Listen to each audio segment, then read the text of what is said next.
It just seemed forced at that point. 10 out of 10. So That's good. I what like she the pace said. of the storytelling, and the spicy scenes are reading the third one right now. Tina. Tina. Thanks, Nice, Tina. Girl. I get you, Tina. Yep. Girl. Spicy scene. Girl, This is the girl. point where people are watching and going, do they know that they're on? We're live? We're live. Oh, no. Shit. Hi, everybody. Welcome to It's a Long Story, a place where we roll dice, we tell stories, and we create magic. We are here with the lovely crew of the Unearthed Arcanum. Everybody take a look at your camera, wave, and say hi. Hi. Hi. Hey. Hello. For those who have no idea what the heck this is, hi.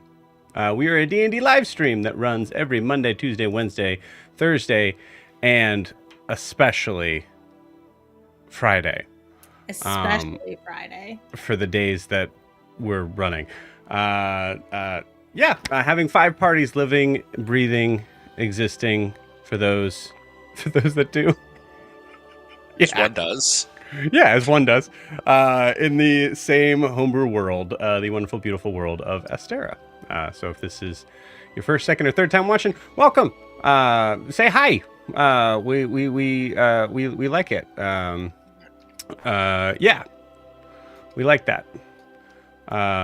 Before we jump into tonight, so a couple of announcements. As some of you may have noticed, we do have a spot, a window that is now covered by something else.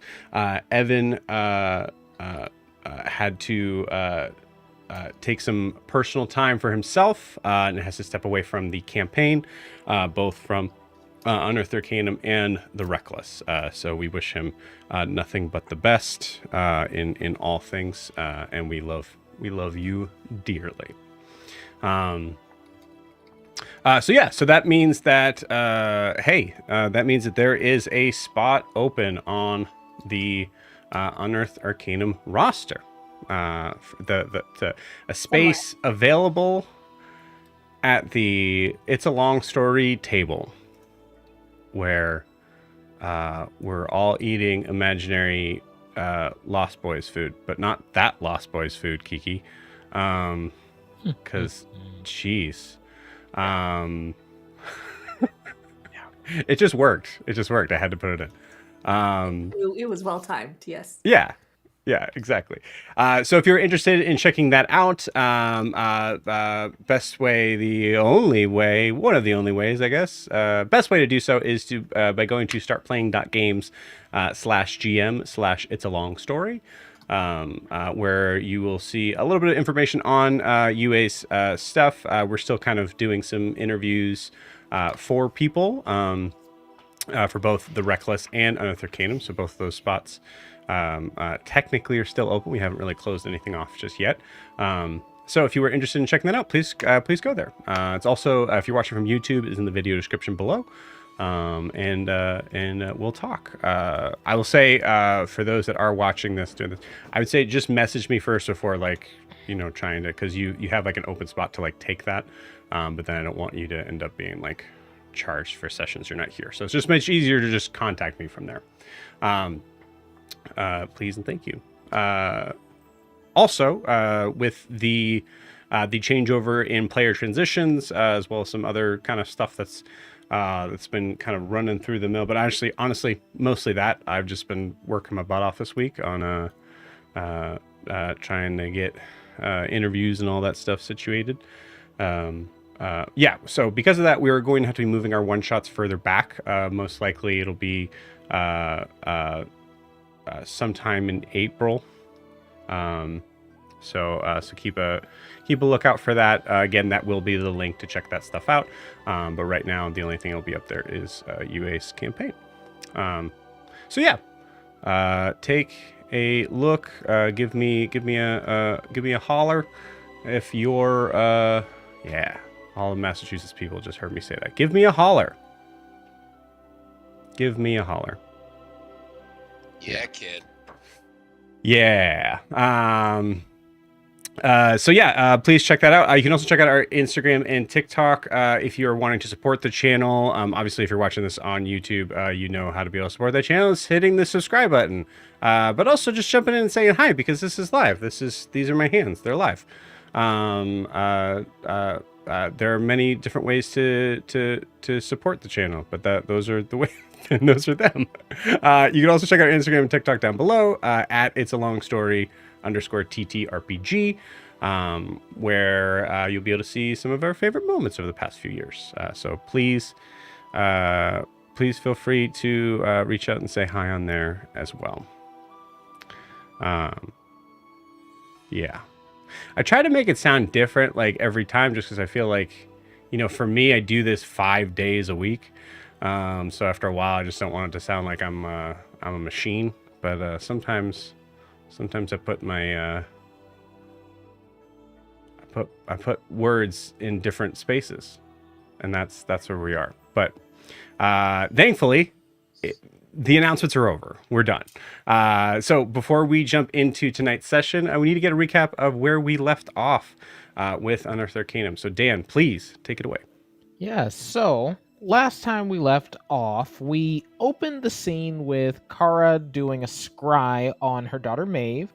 Unfortunately, she sees her daughter as a 16-year-old Maeve, and now seems to be training with an elderly crowned figure, who then shifts into a changeling. And the changeling criticizes Maeve's failure, mentioning she will be disappointed. The failure in question being essentially the changeling, I believe, that was trying to train her into changing herself. Maeve, frustrated, insists she isn't who they expected her to be. She later defies orders, sneaks out of a locked room using a drawn doorway, and escapes a gothic castle into the forest. Then we kind of transition to a different scene, this one being Alistair and Jorri. They essentially discuss the nature of being normal, to which Jorri kind of refutes that idea. Gwen and Prem talk about Gwen's deal with the Raven Queen and her complicated past. Io has a restless night, troubled by the books and by his book, and to kind of distract himself from that, he tries to think about his family and other things he loves because he just didn't want to delve into something with Grinlatla there at that time. Then we transition to the morning. Kara sneaks out, but Alistair follows. Alistair tries to indoctrinate, in quotation marks, Thrithrill into the cause. I can't really remember what the cause is supposed to be, but I see it mentioned in the notes here. He and Kara also have an emotional reconciliation, and he reveals a ritual using magic marbles to create an infinite power source. This is something he kind of basically shows essentially the whole party here, to which Alistair, Gwen, and Io, in other words, the Ludus kids, essentially have a philosophical debate on sure we can, but should we? And essentially they kind of go back and forth with that, whereas Kara and Prem in particular are kind of like, yeah, you guys can have fun with that. We then transition to Kara, Alistair, and Io trying to convince Sarah of the real threat to her father. As if you guys remember, since it's been a while since we've all been together, why am I drawing a blank on his name? I was about to call him Laminathil, but I know that's wrong. But his name is Laminathil. Larian, like the studio. Yes, Larian. Larian is What studio? Wink, wink, nudge, nudge. Is planning to kill his own father. So yeah, the gang there try to convince her of that real threat. She tells us about the Hounds of Iabellon, which only the Sovereign can control, thus kind of giving credibility to that threat. Kara gives Sara the Zephyr amulet, and then departs to protect her father. Then we're kind of transitioning into the final moments of the session. Prem and Amaranthiel essentially kind of have their last little powwow. Prem enjoys the moment, but is urged to rejoin her friends. They promise a future chance to kind of see each other again, because Prem was very close to just saying, you know what, screw it, I want to stay here. Gwen and Jorri meet Petra. They apologize for past behavior, specifically Gwen trying to tell him how he should run his small business. But she does emphasize the importance of libraries. Jorri gifts Petra a book of sending, because, hey, why not? Then in Ara's shop, Kara convinces Ara to leave and helps him finish a token for Sara, a gold filigree box similar to Nalani's. Alistair mentions Elisar, and Ara reacts, but the group prioritizes urgency because now really wasn't the best time. Kara grabs the box and sprints to Sara. Now the party is making their final moves before setting off. I can only take partial credit for that recap. Hannah definitely helped out with that one. You can take all of the credit. Both of you. There's enough to go around. It is endless in the credit. Very nice. You forgot the most very important thing, though. Oh, okay. Dan, you fucked up. You fucked Dan, up. you So fucked big. up, dude. Never mind. That was awful. I'm going to take a... do you have any inspiration points? You're negative. Crybaby point. You get a crybaby point. You forgot. You get a crybaby point. Whatever that is, you got it. The beautifully bound 1,000-page, I've increased the page count, manifesto on how to have a library with choose your own adventure branches, just any way you want it to go, that Gwen gifted to Petra out of the goodness of her heart in her way to apologize for telling him how to run his library. She gave him an infinite way of how to run a library. He can choose. Perpetually bullying him into her system. Yes, but she's giving him a choice. He has choices now. That man can't make a choice. That's why she gave him the illusion of one. That boy doesn't even know when he was born. No, he don't. No, he don't. His name was literally in his collar. That's how he got it. Like, oh my god, I love him so much. Let's take him with us. Okay, anyway. Good job, Dan. No, I'm serious. I have too many conspiracy theories about the whole thing with him, so no. Good. Oh, man. Hannah's the only one that figured out BBEG right there. Barb. And I just gave him the keys. Barb is Joe. If he's the BBEG, I gave him the keys to taking over the world in there. Knowledge. Through libraries. Absolutely did. Wow. Okay. All right, let's go. Knowledge. I mean, the fate of Astera is done. I mean, like, it's over. I mean, not even just Astera, the whole Feywild. Feywild, Astera, all of it. Every bit all of 13 moons. But we're from Imea. I don't know. Yeah, what was this Astera? You guys.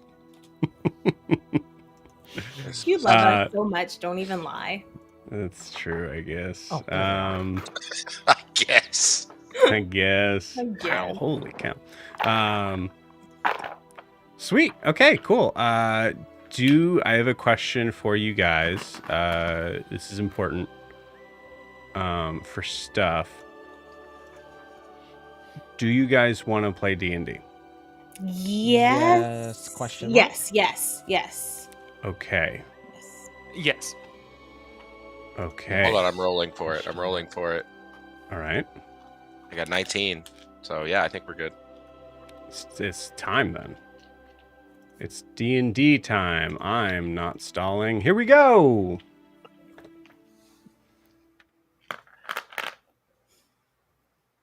Roll initiative, everybody. Roll initiative.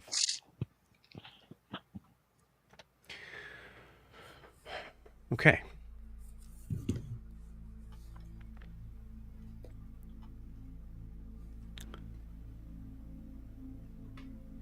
As you all set off on your journey, moving northward, there's about half a day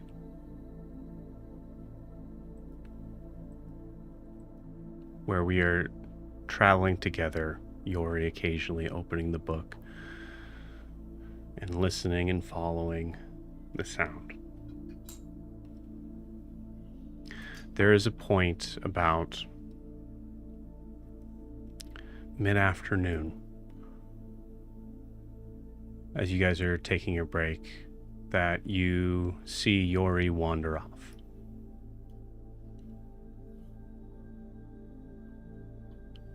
Only to return with a familiar face, one that you had seen, I believe, a couple days ago. Snorri. Jorri explains to you all with a pained face, being very careful to use words that aren't specifically saying that this was coming from Snorri, but I think you guys, most of you, assume.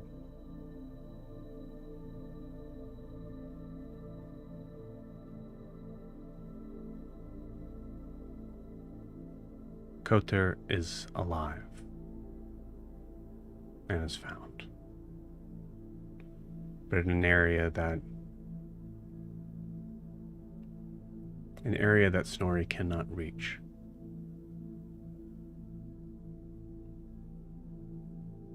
Far from here. He explains to you that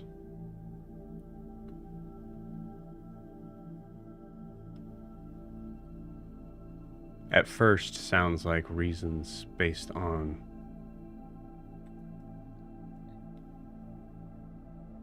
all of the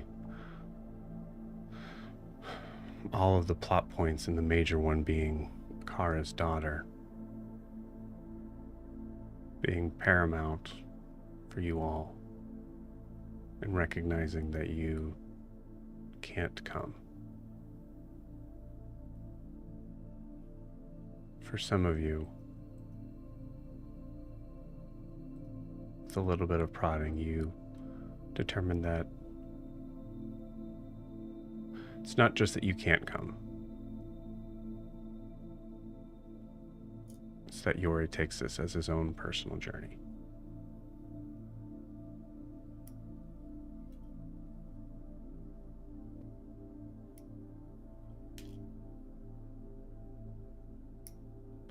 With a heavy sigh and few words,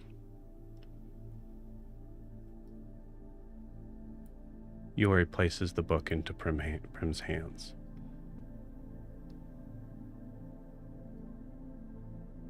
And says to you all that even though our journeys have divided,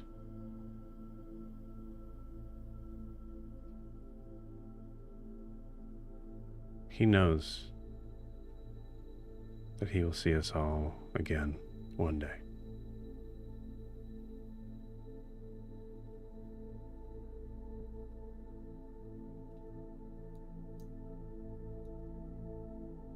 As you all sit in the quiet clearing of the forest, contemplating and understanding,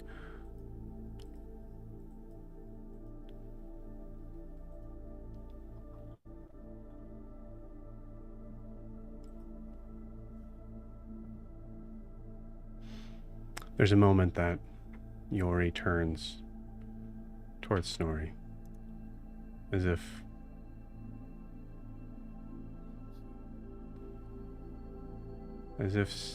having an understanding that a response is not needed.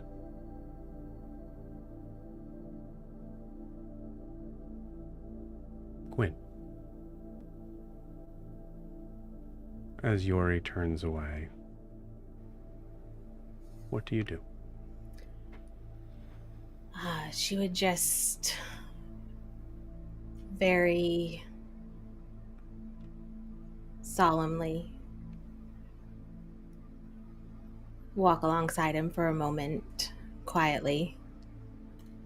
Just tell him to trust in his own story, and if he wishes to keep a record, she'd love to read it one day, and hand him a blank journal that she has kept, and remind him that he has precious things to her, and keep them safe or pass them on to people who need them.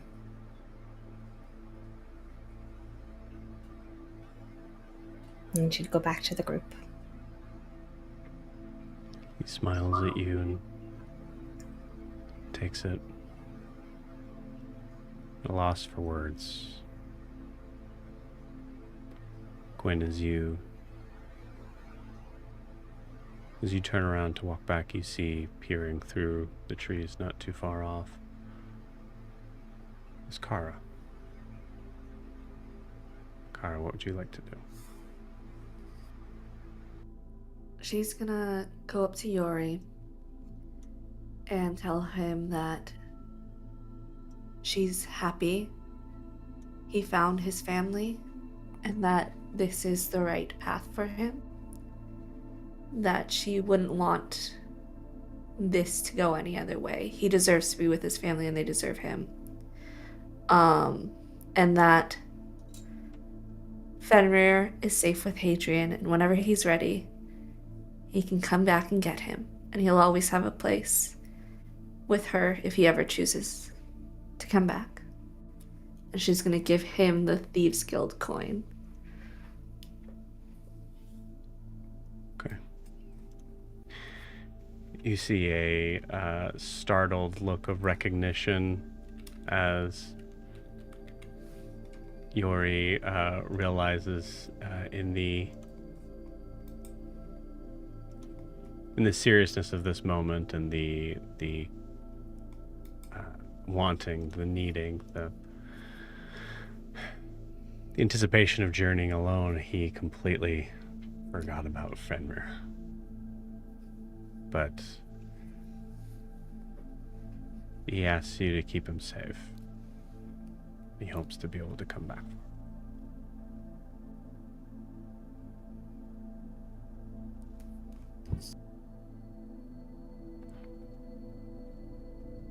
Io, as you approach, what do you do? So he pulls Jorri into one last brotherly hug, tells him, as far as he's concerned, he's the best little brother he's never had, and if he wants, he always has a family in himself and the rest of the group. As he then slips into his hand, what used to be the bandages wrapped his arms are now wrapping a little recipe book that specifically has a type of sandwich that he used to learn to make in Sway that is called a... One second, because I want to get the spell. I want to pronounce it right.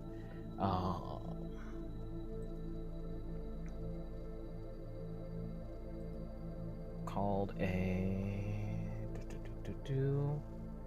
a muffaletta sandwich. And says, hey, you always made sure we were well fed and cared for, so sharing a little bit of me with you. Take care, little man. And then he turns to walk away. Got it. You hear Jorri stop and say, what's in it? lot of meat, a lot of fragrant cheeses, and the experience is fries.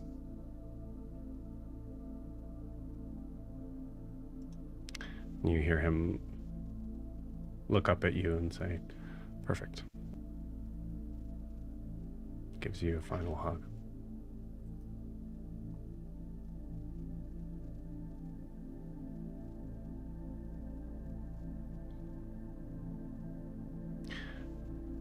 As the three of you walk back, you see Alistair and Prim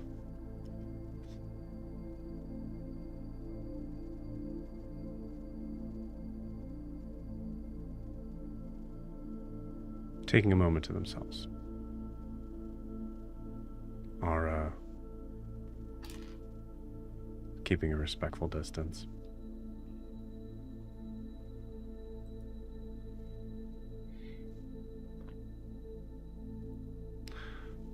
You see Snorri come up to you all.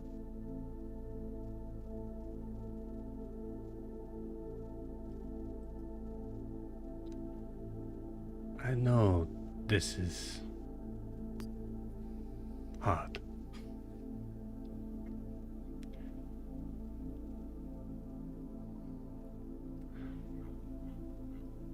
Fate can be cruel. But know that even though your paths have diverged,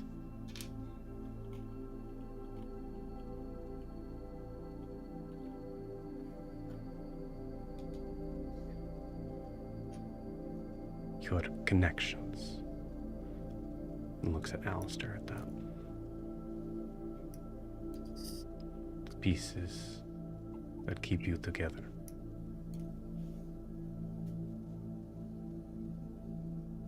Fuck your fate.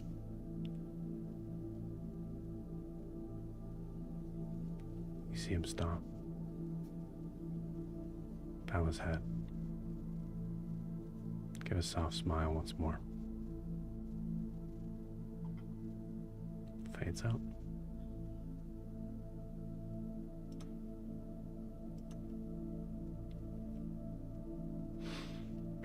Alistair will turn and walk the opposite direction where Jorri was. Reach into like my book bag, find the notebook that has the plans for Yori's arm, rip it out as he's walking, and just start tearing it into small pieces, dropping it on the ground.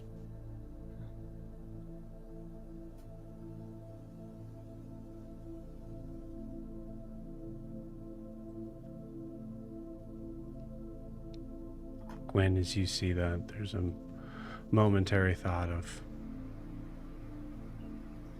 there's no reason to waste, but as you take a moment to go and reach out, you see a gust of wind just push pages away. Yeah, I think she has a moment where she thinks about trying to get it, but this is his choice. So I don't even think even without the wind she would have tried.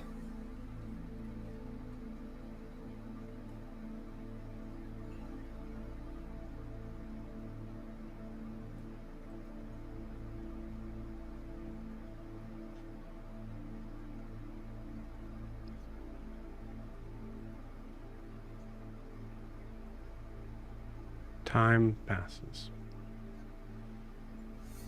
Feywild falling into its own version of evening.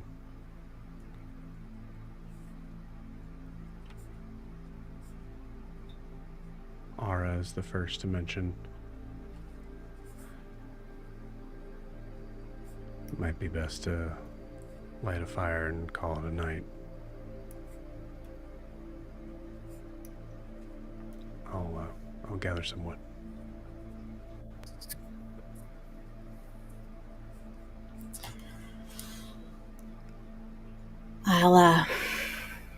I'll make it safe for us to sleep.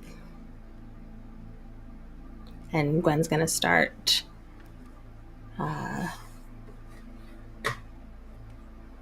setting up private sanctum.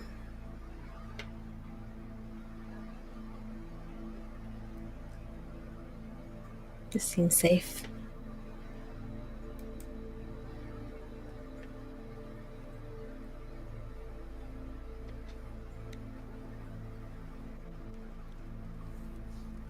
You all sit. As day falls into night, everything around and the version of the night sky seems just a little too saturated.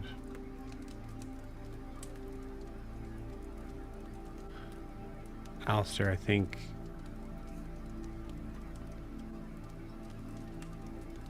there's a moment that you recognize the saturation, everything's so goddamn colorful.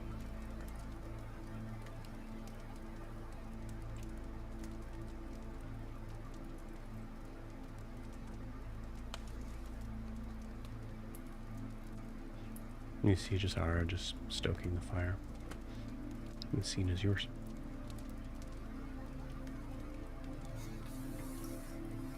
Why does this place have to be so... whatever this is?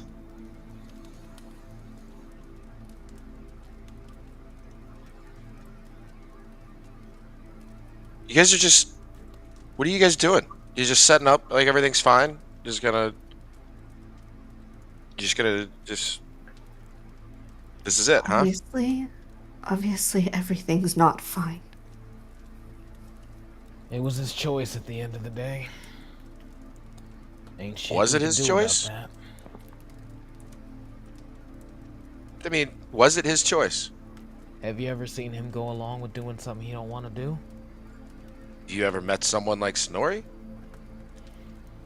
No. Not exactly, no.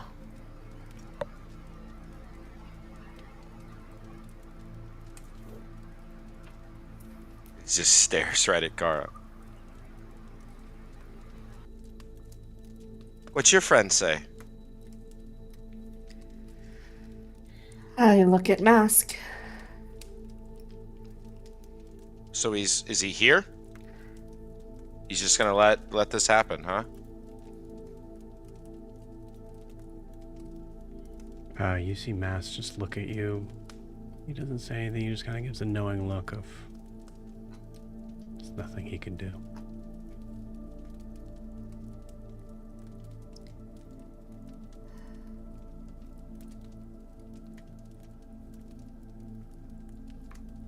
I guess.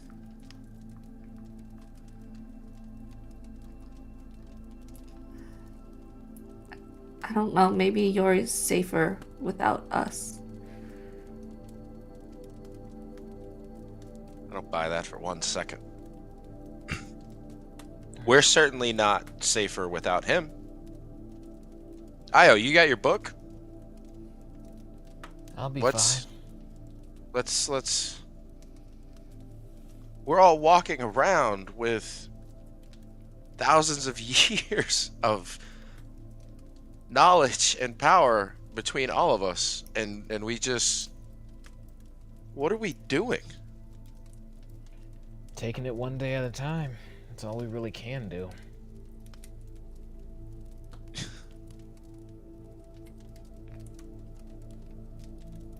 Okay, yeah, we'll just one day at a time. We'll just keep doing that. How long's a day here? Ara, how long's a day? 24 hours? 36? What is it?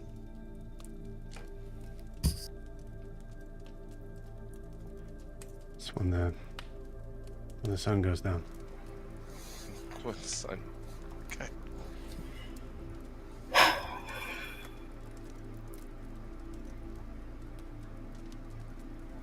Okay. Al, What? we're still here. I'm still here. Wynn's still here. The others are still here. He didn't leave us. Well, he's not He here right went to now, find is his he? family. We were gonna do that. That was what we were going to do. Sometimes people have to do things for themselves. And we have to be okay with that. But, that being said, it's okay to not feel okay right now. The feelings you're feeling, you have every right to feel them.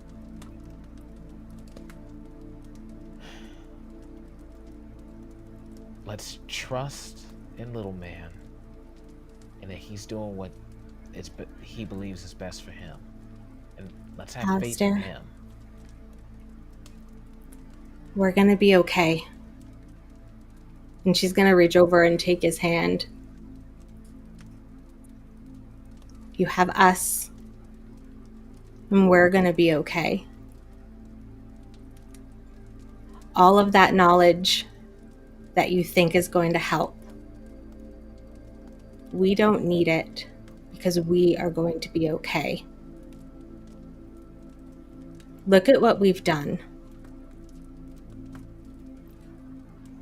We have done. Us together.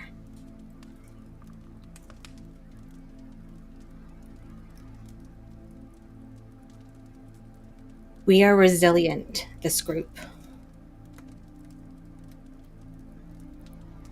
We keep facing crazy things.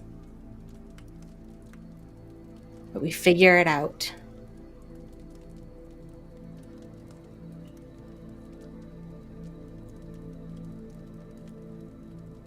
We're gonna be okay.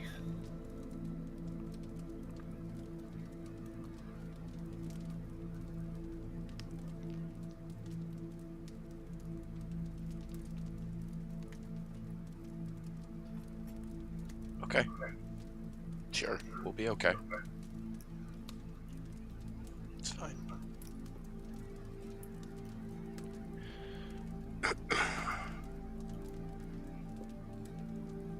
Just saying that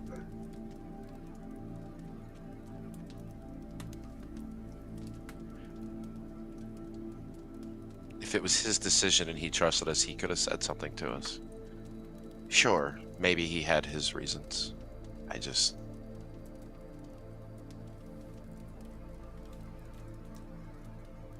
I have mine. I know. I feel that.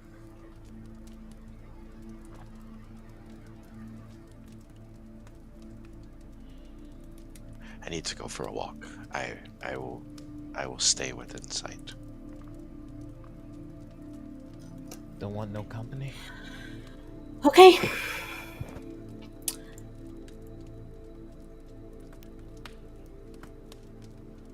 I'll be here. I'll be back.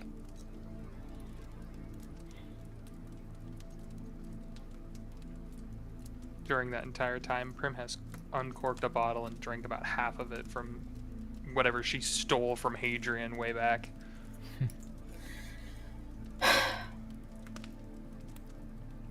As Alistair walks by you, he yanks it out of your hands.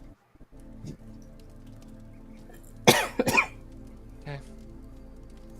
Grabs another bottle, uncorks this one. Anyone? Yeah, I'll take you up on that. No, I'm all right. Thank you. Kara? Or is just staring into the fire.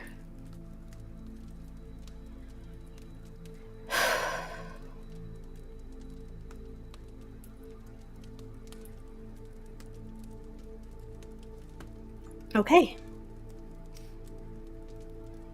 Okay.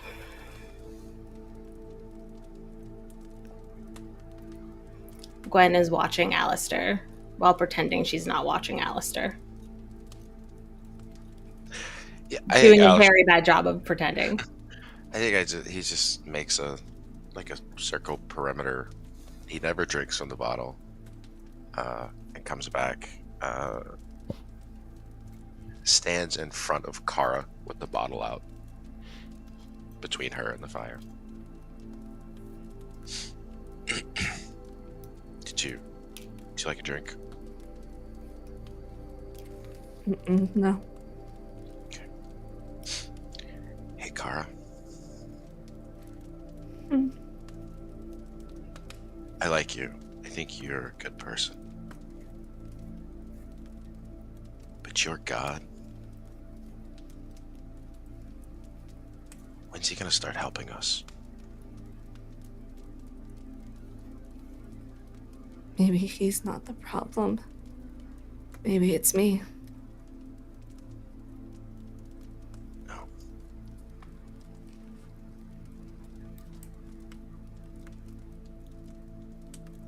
God of Secrets is absolutely a problem.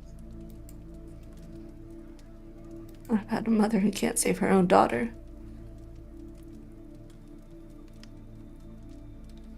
Maybe you should ask yourself why someone who knows all there is to know that no one knows can't help you find her sooner.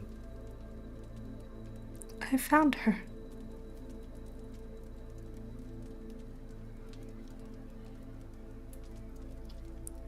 You see Ara look past the fire and catch your eyes at that.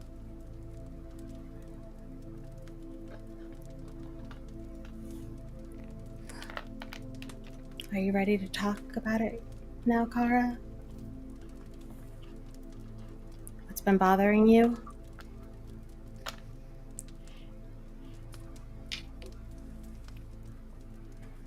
It's not gonna change anything. We're already so late. Already messed this one up.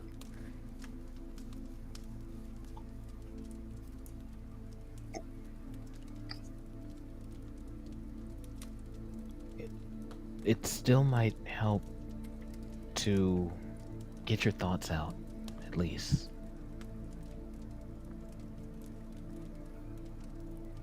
And in my opinion, it might not ever be too late, as long as, you know, she knows you care, as long as she knows you still tried. When I was growing up without my parents, I didn't know why they gave me up. I didn't know why they left me, and I hated them for it. But I can't blame her for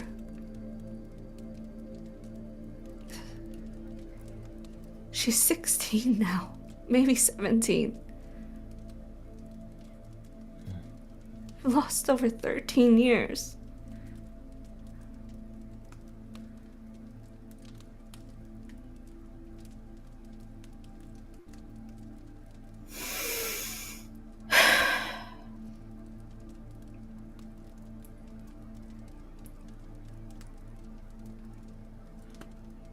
Well, you may not be... Sucks. Yeah, you may not be able to get those 13 years back, but how long does a changeling live for? She's not full changeling. Okay, the other half is elven, is half elven, right? That's not the point. I know, I'm just saying... You've got potentially an entire life to live with her. We get her back.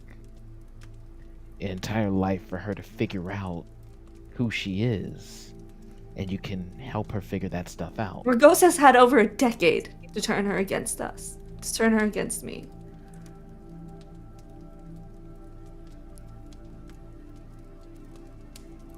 Do you think that's happened It's already? so hard to turn a daughter against her mother. Mm-hmm. She wasn't 3 years old when I lost her. I'm not a mother to her. She won't know me. She won't remember me. Yes, she will.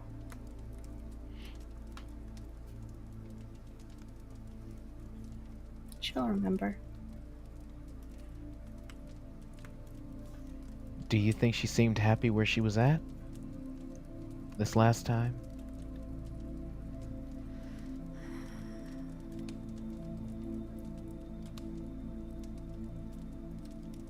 She didn't look to be in pain or ill or unwell. Dissatisfied, maybe.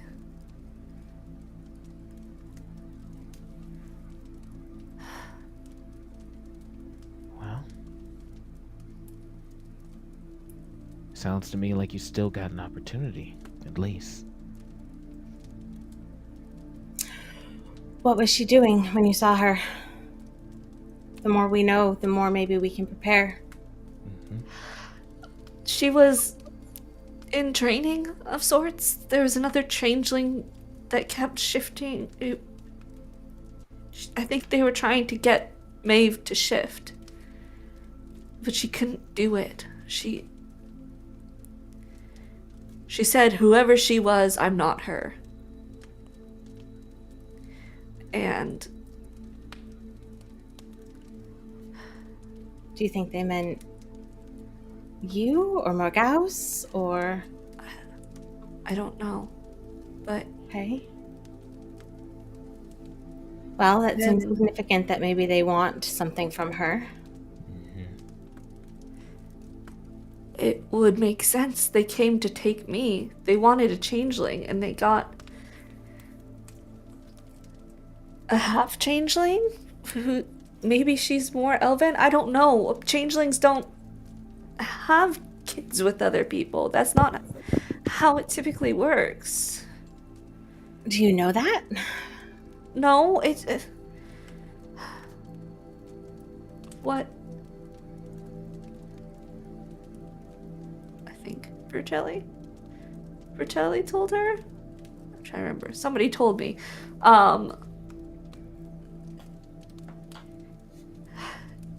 Changelings can't have kids typically with other races.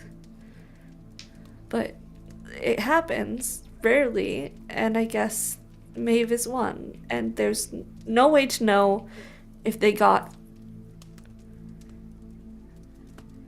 the changeling side until they start presenting with those abilities.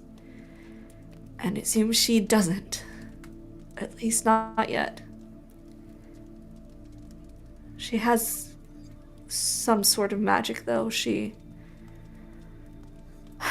flew out a wall at one point. Good for her. Wow. Makes sense. And with it didn't seem like any kind of like magical item assistance. I'm not good. I don't really know those things that well. Even so, What still matters good for her. is that she shows initiative, Mm-hmm. like her mom. Yeah.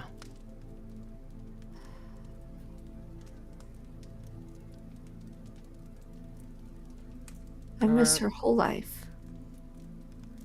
No. You missed part of her life. Mm-hmm. And that sucks, and that's going to be really hard. But you have not missed her whole life. And if you think that way, then why are we doing this? Great question.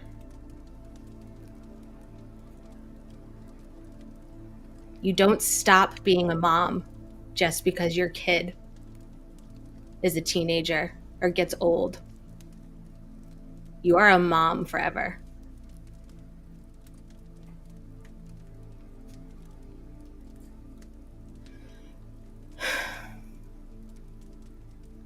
She's always going to need you, Kara. No matter how old she is. She's going to need you. Because you're her mom. Mm-hmm.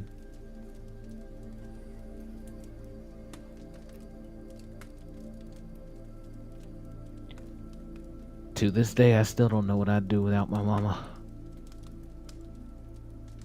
And I'm damn near 30. And it's probably going to be really hard to build that relationship back up.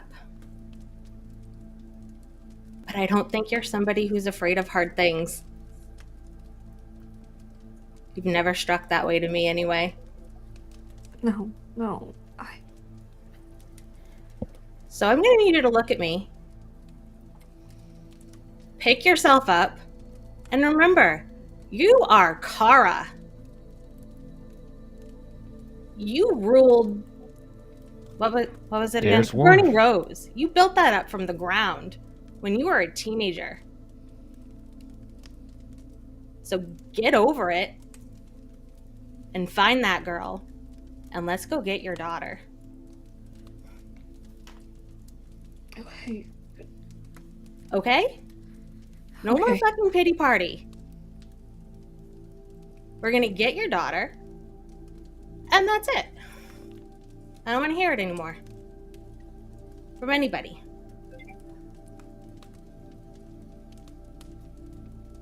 Okay? Mm-hmm.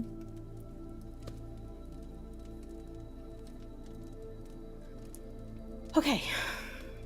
And of course, if all else fails, you have an omniscient, all-powerful being that could just do anything that you asked of it. If they deemed you worthy enough. I'm looking at Mask as Alistair is speaking.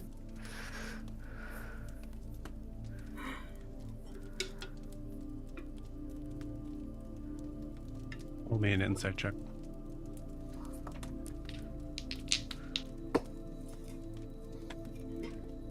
$25. Ooh.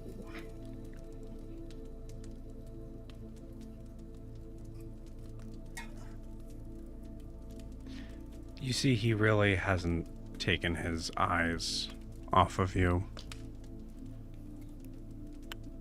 But his eyes do shift over to Alistair for a second.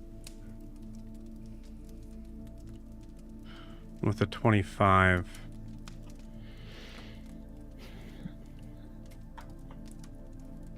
you learn something.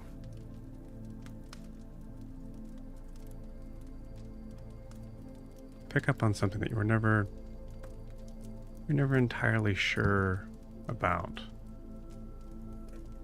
with the gods.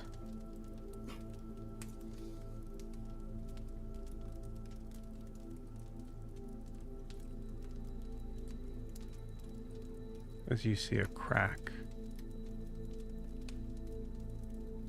of impatience and indignation appear over Mask's face.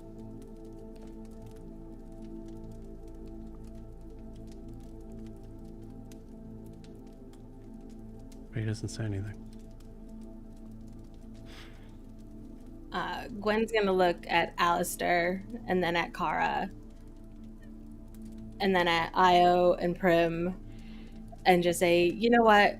Gods and everybody else, they're gonna do what they're gonna do. We can't live our lives by that. We have things we need to do, so let's just do them. And I guess I can't say let's just ignore them, but let's just ignore them. They're gonna do what they're gonna do, and we're gonna do what we're gonna do.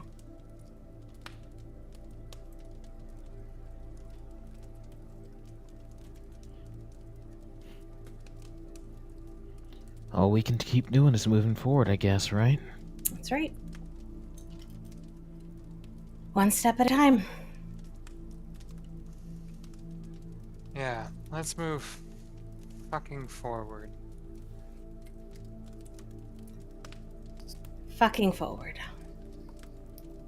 Prim, maybe lay off the alcohol while we're in the wild. We have to do watch and stuff.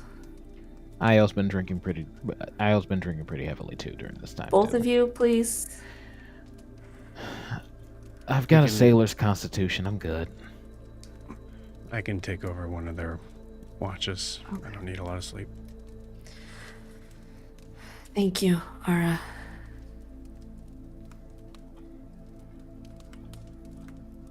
Sorry, this is all kind of pulled you into this mess too.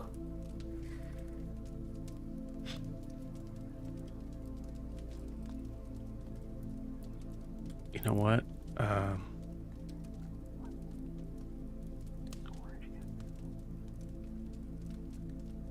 kind of nice.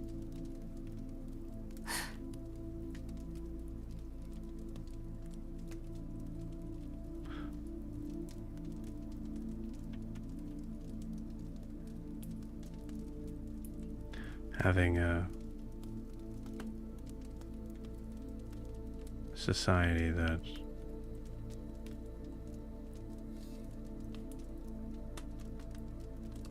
on a good day they avert their eyes or are careful with their words.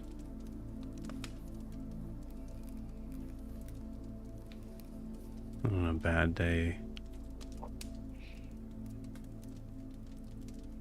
they let you know that they remember.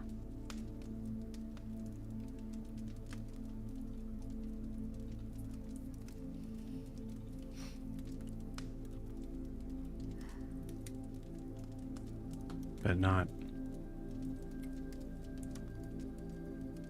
They don't just come right out with it. Well, we do. For good or bad. But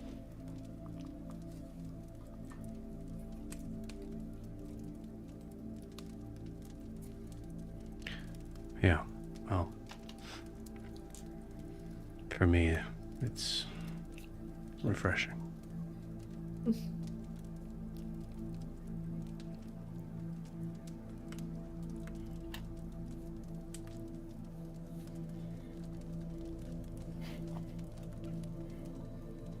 And I understand what it's like to lose family.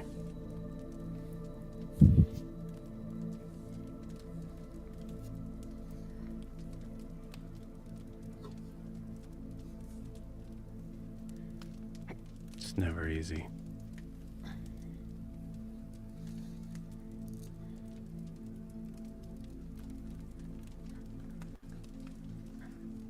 it's only been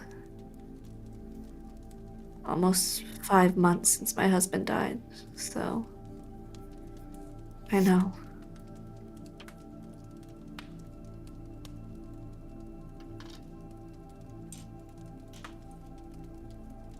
Five months, and my baby girl is 16. Fucking Feywild.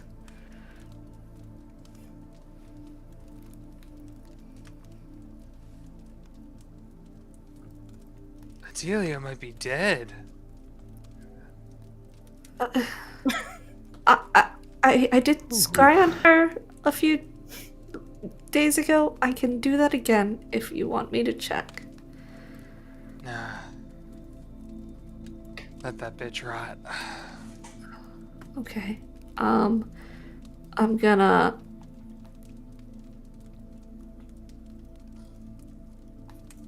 move over and wrap Prim's scarf around her neck. No. No. No. You should hold on to this for now, if only to cushion yourself, because I'm sure you're not making it into a bedroll tonight. I can put a bedroll down. You are to hold on to that until you get Maeve. Not gonna shunt it off to me just because I'm drunk. It was worth a try. Fucking rogues.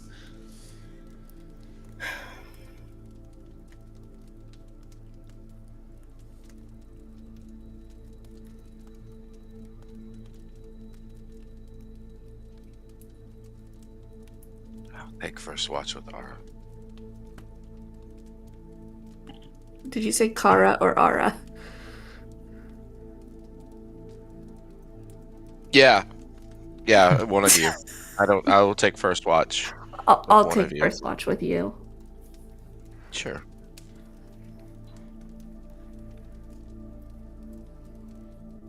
I'll go second. Sleep a little bit. You will sleep it off, Prim. I'll take second watch. Will you leave the bag? I can get my stuff sorted. I'll help you. You'll be sleeping. Not tonight. Okay.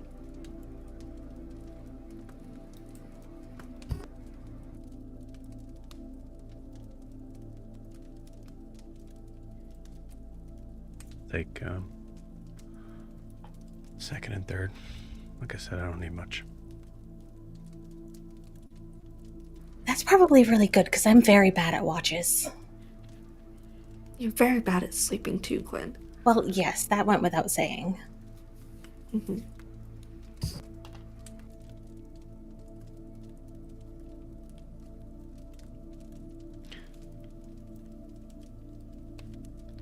Fire continues. So we take a moment, moving into it and recognizing time passes as we see bedrolls open, bodies sleeping in them. Alistair and Kara.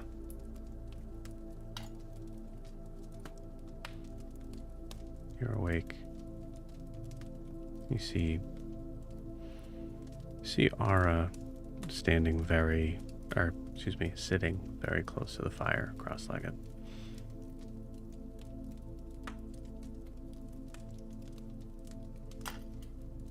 His eyes are open, but he doesn't look like he's there. Alana used to do that shit too. It's weird. Yeah, I remember. I'm sorry about earlier. No, I needed to get it out. I tend to hold on to things and let them fester, and then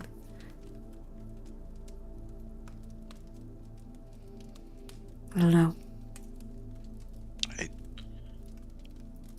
For what it's worth, if she is that old, if she's lived those years, then obviously it would be her choice. But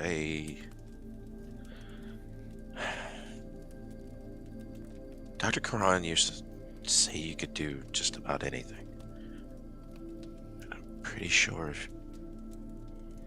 if she wanted to and you wanted to, there are ways that you could have that time back. No, I'm not promising you anything. I don't know, but I wouldn't can't put that be- decision on her.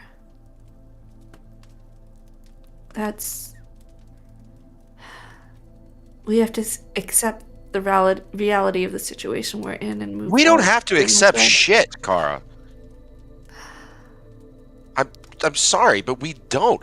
Well, we don't have to accept anything. What can we do to change it?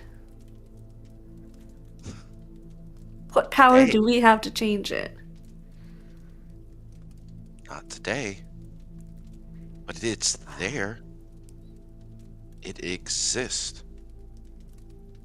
If you could see just what this place holds. If you could bottle lightning, imagine what you could do with it. No more changelings locked up in South Imea. No more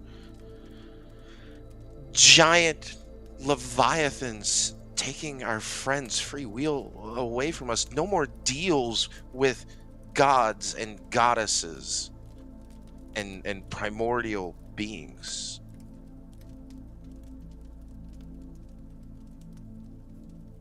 We allow all of these people, these beings, to control our lives, or not. Are you telling me that if you had the power to fix these things that you wouldn't? Of course I would. Yeah, because Because you're a good person. If you had that power, you would fix things.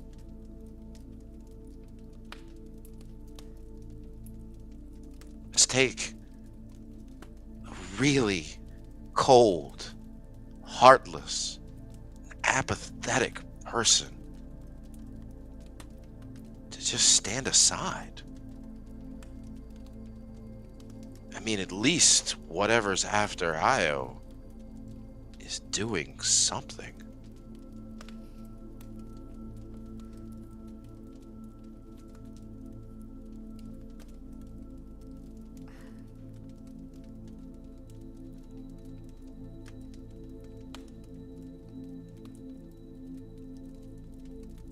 Whatever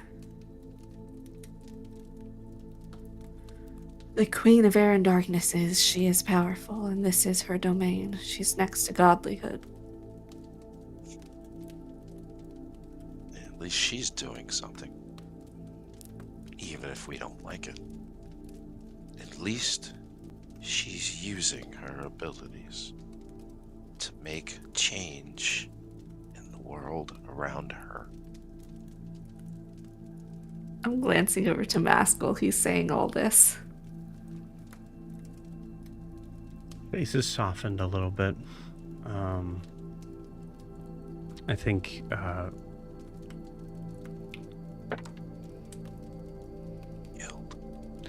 I think the emotional give, the yell, showed a for Mass kind of like is when he started to soften.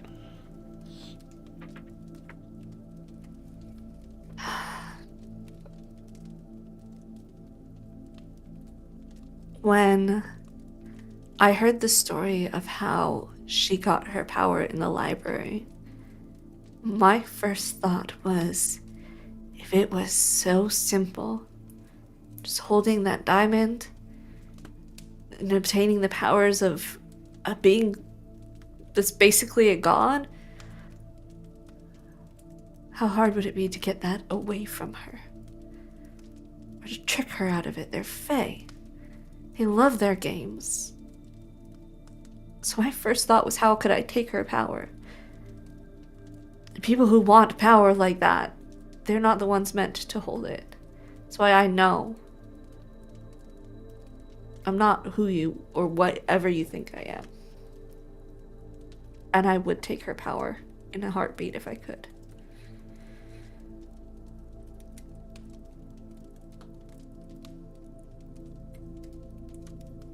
Alistair has his cane clutched to his chest, knuckles just white.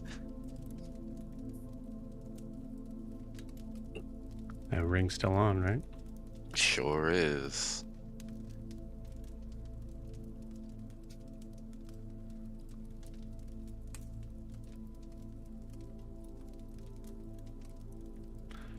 Roll me a perception check.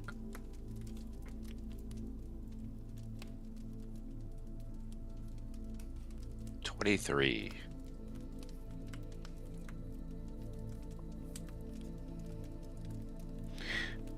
You notice that it feels tight on your finger. Like maybe you made it a bit too small. So you can feel your heartbeat pulsing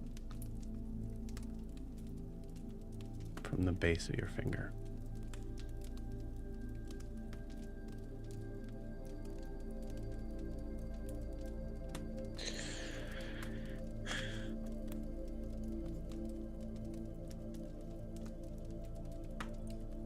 So, Ara's gonna travel with us, yeah? I guess I thought when I offered him a chance to be with Hadrian and go to Dare's Wharf, I had pictured it more of we go get shit done and then pick him up on the way out, but him staying with everything that was happening, I didn't want them to use him against Zara. It was safer for both of them if he came.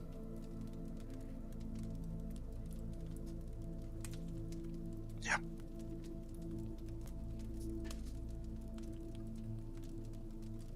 Do you know if he has plans when he gets there? I think it's find a new life. Great. I'll make sure The Burning he Rose takes- would take care of him.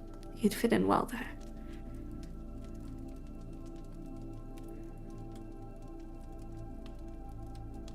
Sure. Or maybe he could find honest work.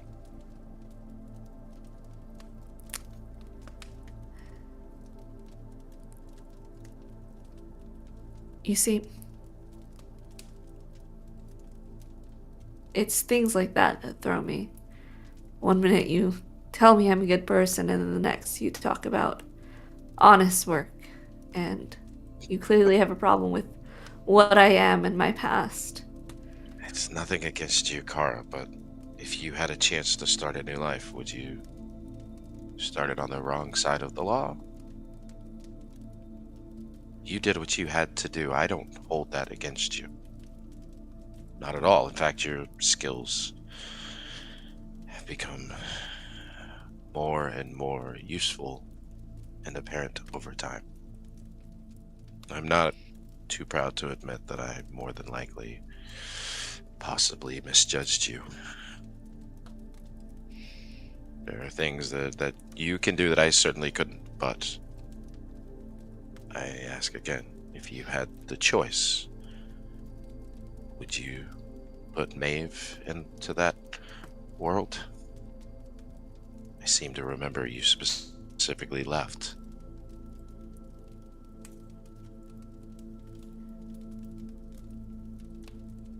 It's difficult.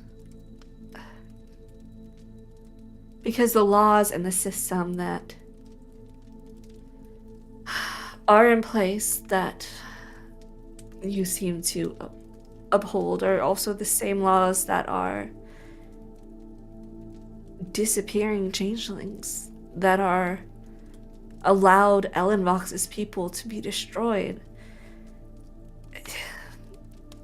What laws do we choose to follow, and which ones do we choose to break, and when does it become criminal, morally, and when is it okay? Because I don't believe for a second that you uphold the beliefs of South Imea or people like Grincelli. Because I know you're a good person too, and I know you see the problems.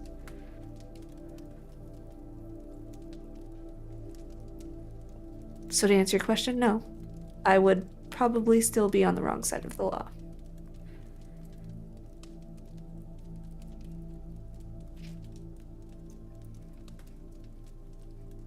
When we return to Imea with Maeve, maybe we should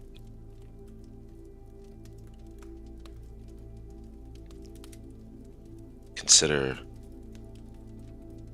someone who has offered to help change those laws.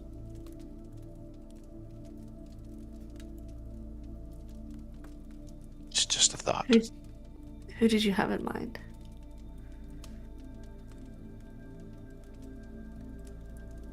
I believe his name was Tall. My first and only goal when I get my daughter will be finding somewhere safe for her, not running off to a powerful being who shouts in the sky because he lost a wombat. He offered to also change a lot of those same problems we talk about now. At what price, though? The way I see it, And I know I'm not formally educated. I don't really understand government systems or anything like that. But to me, they look a lot like formal organized gangs. And from what I've seen in Dare's Wharf, whenever a gang takes over from another one, things might change. That doesn't change the power dynamic. The people at the bottom are still at the bottom unless you claw your way to the top, but you leave people behind in the process. There's switching him out for what, Grintelli? Or the king?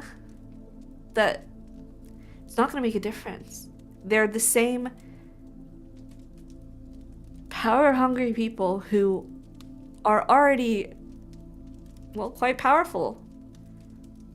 Just switching chess pieces on a board. Look, sorry. It just I've feels made like if we want change, we can't look for someone already in power.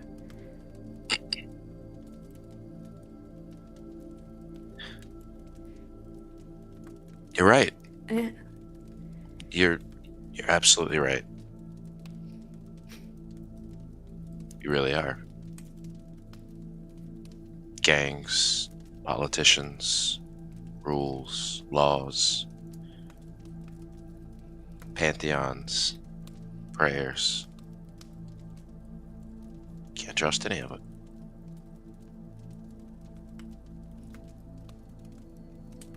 Look, I didn't come here to upset you. I'm sorry. No, I'm sorry. I started this conversation. That was...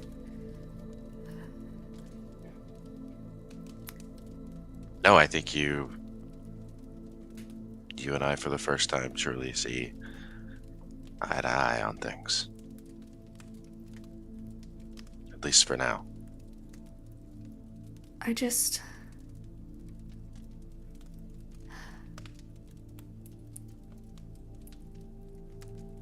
I didn't think I'd lose this much time. And I'm trying to step up, like Gwen said, and pull my shit together, but it's hard because every second I just keep thinking, what if we hadn't wandered off on the island? What if we hadn't taken time in Dare's Wharf? What if every single second counted was years that I lost because I was too slow or too distracted? And thinking about changing Imea when we get back, it all seems so irrelevant when we couldn't even get to my daughter in time. What the fuck are we gonna do about all of Imea? You're right. We're thinking too small. If only we could get our hands on a black diamond. It could change things. Or 2 more rods.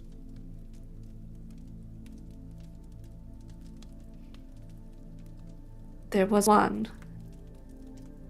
Hmm? The girl in Dare's Wharf, she was one. Oh, shit, did I not tell Alistair about He was one what? Ah, shit. I forgot I didn't tell you. Wait, be on this. There was, child in Dare's Wharf that I'm gonna point to the golden feather that I have, like, probably tucked in a pocket now that I'm not wearing the mantle.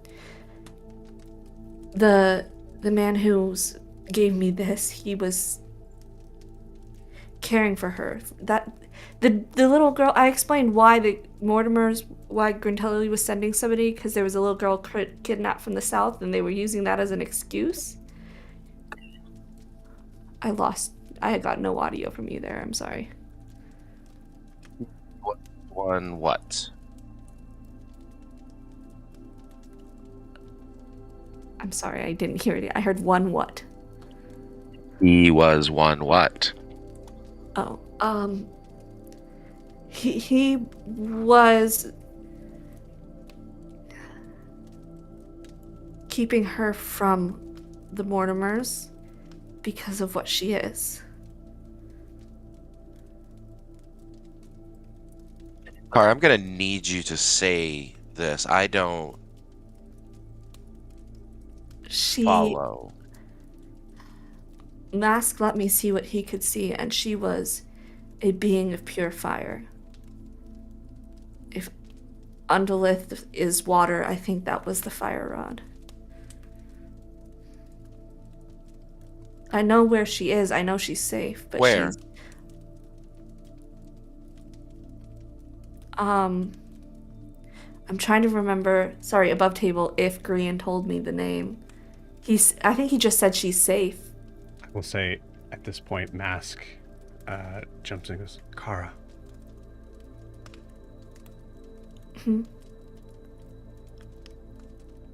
Look at me. His heart is beating really fast right now. Alistair? Yes. Look at me. Don't ignore whatever is going on, Kara. I don't know where she is. I know she's safe. I know. The man who gave you the feather? Is he still with her? I don't know. He said she was safe, that they got out of Dare's Wharf because they were trying to get out before Grincelli got there. And they said they got out and they're safe. She has my daughter's doll. That doll that you used to carry around with you? Yes. But I know she's safe, and she's on the material plane, so... With? It won't help us against more ghosts, which is our goal right now. Right. No, it's too late for that. If she was here now, she could help us, but... You forgot to tell us. Check on Alistair. Sure.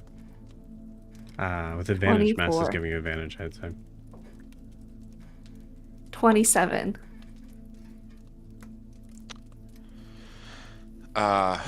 He is scarily intense, but he's him. He's him. Okay. There was a lot. So you hear your heartbeat and feel it kind of pushing up against your ears right now. And it's fast, and you can't slow it down. There was a lot going on. I was running from Huxley, and then the carriage accident, and then fighting the harpies. There was so much that happened. It must have slipped my mind. I can only imagine how that would slip your mind with everything that was going on. But the man, what was his name? You didn't share that with us either, or if you did, I've forgotten. The feather. There was that. Sorry, his name. What was it? Don't. Kara.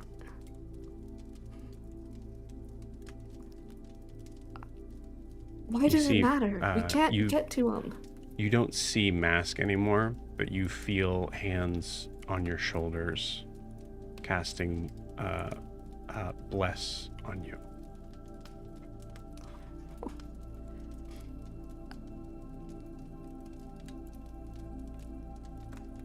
Ignore him. If he could help you, he would. What was the man's name, Kara? It doesn't matter right now. It absolutely matters. Kara? Kara, you don't need to tell him. Alistair, you're scaring me right now. Dr. Karan and I used to do experiments all the time. It's what we called an inflection point, where things could go right or wrong in that one moment. Kara, what was his name? The man with the girl.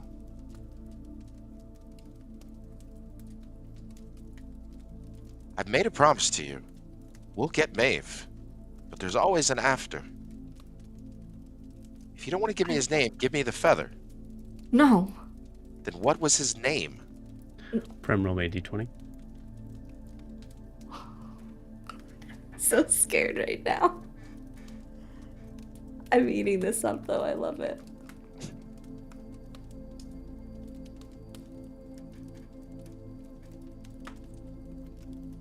I'm absolutely getting loud. 122. Okay. That is enough. Keyboard accidentally double typing and shit. It's all good. I will say for Prim, I will say given the state, give me a Constitution saving throw.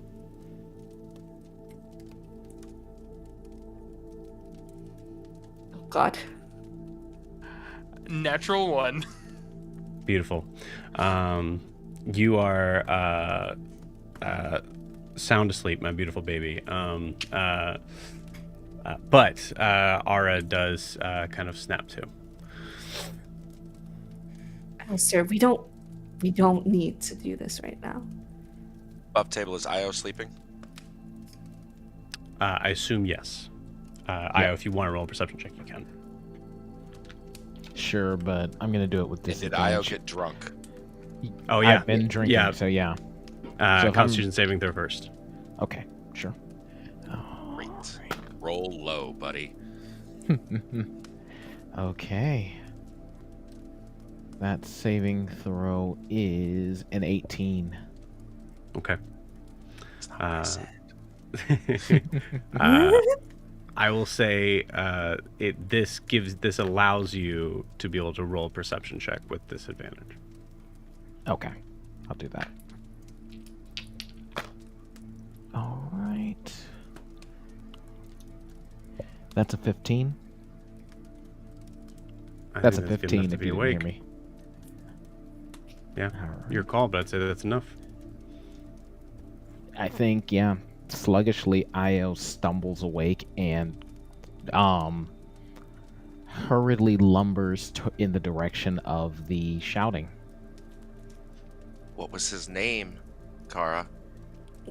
Alistair, Io, you're awake! Kara and I were just playing a game. We're trying to see if we can guess the names of people we've met before. I can't seem to get an answer out of Kara. What name is she thinking right now? What's going on, guys? The Is this- name, Io. What name is she thinking of? There's 100 gold on Io this. don't. Is Don't. this a matter of life and death right now? Yes. No.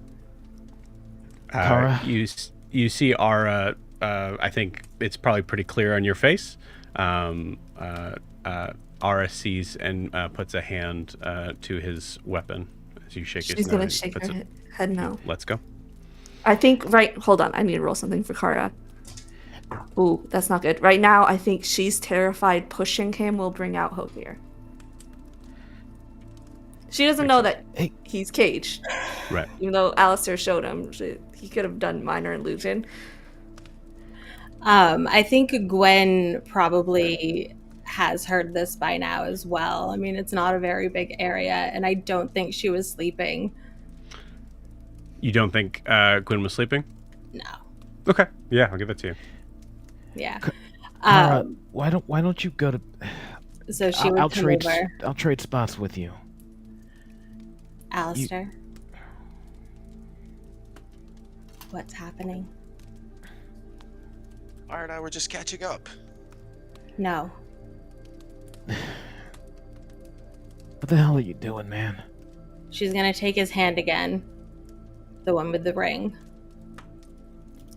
What's happening? Kara met another rod of destruction. Okay. A brother of fire. And a small child. A brother? There's Dare's Wharf. Gwen, roll me a medicine check.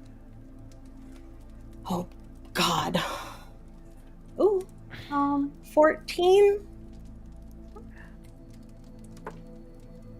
Alistair, roll me a deception check.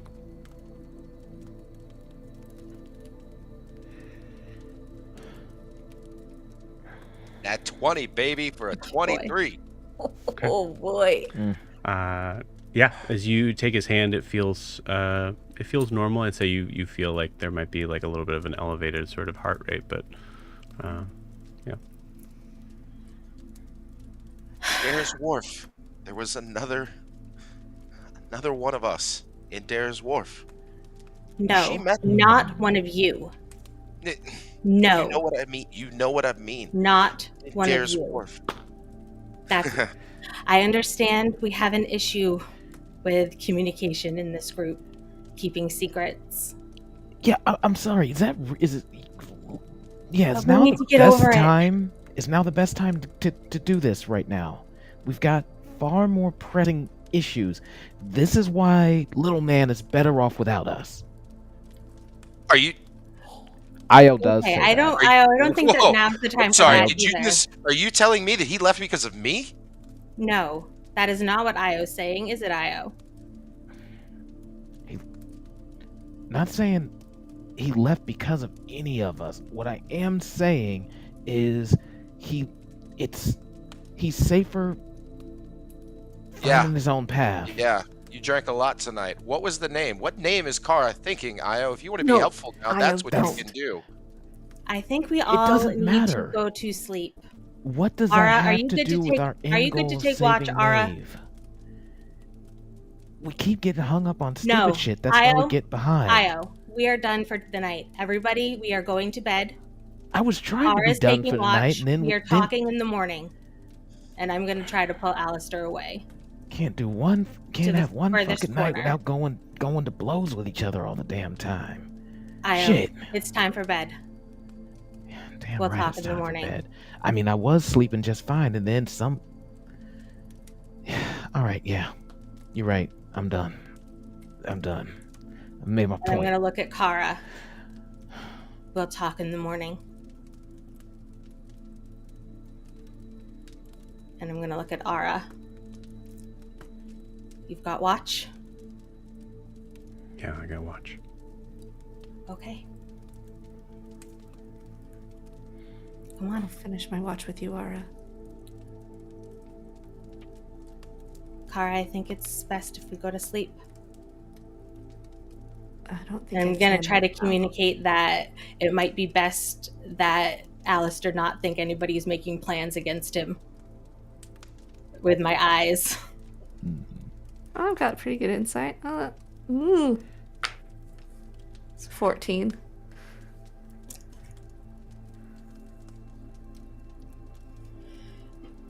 Okay. Okay. I could really use your help to organize all that stuff. It's really been bothering me.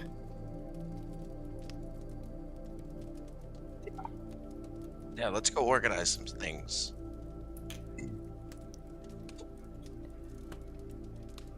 As Io returns to his pallet, or whatever we're sleeping on, he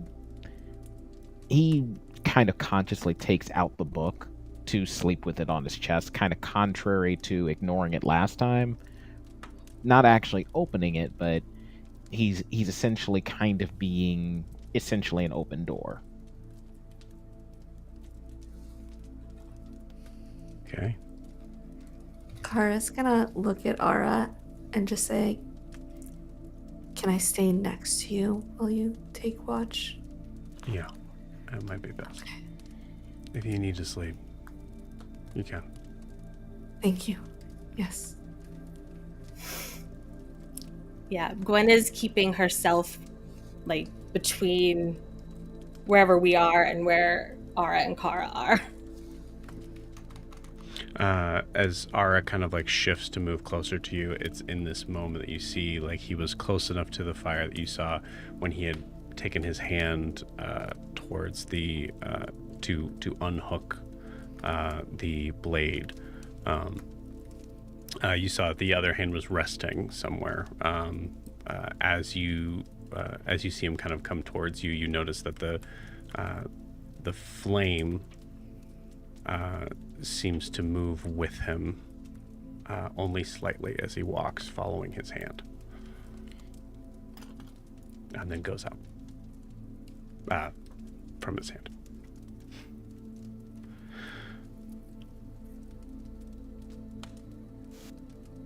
Kara, do you sleep? I try.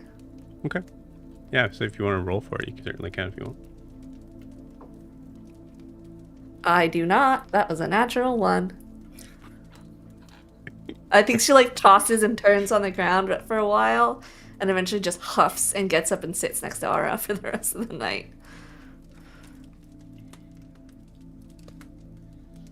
Okay. I only rolled a 9 on trying to hide, like, the hand trembling, like, anxiety that Gwen is having right now. Yeah, I think I want this before I forget. Io, take a point of inspiration. I'm full up. Take another one. I don't give a shit. Awesome. That was beautiful. I want to zoom in on Alistair and Gwen first.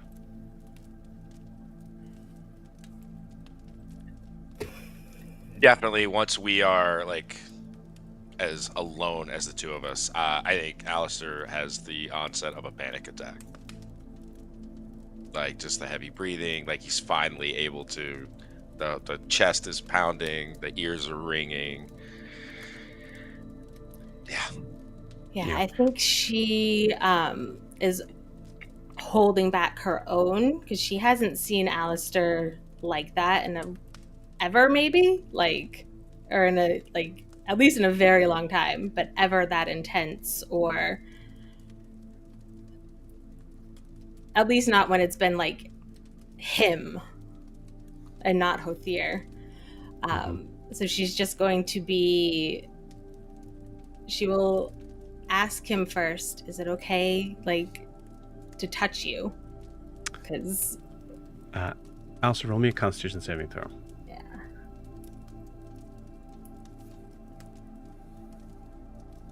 Nat 1, baby. Oh boy, we're going good.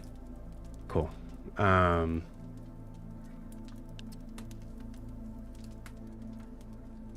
The power of the ring that you have is very specific. So, in that regard, you know that as long as it's still on you, you have control. You have the ability to be able to be you.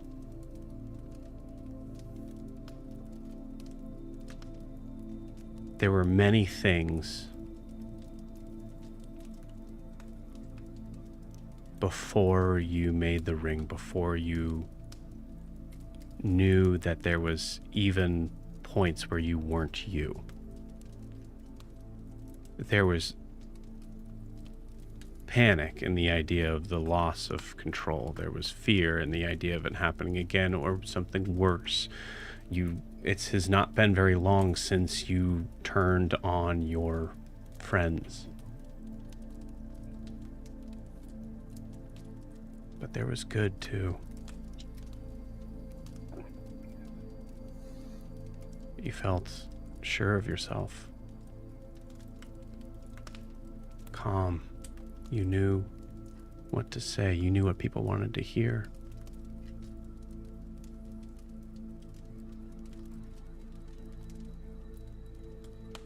As Gwen is standing with you, outstretched, arm outstretched, asking to touch you, there's a moment where you realize that you've walked off, but you weren't using your cane. And a searing pain shoots from your leg up through your chest, your arms, your head.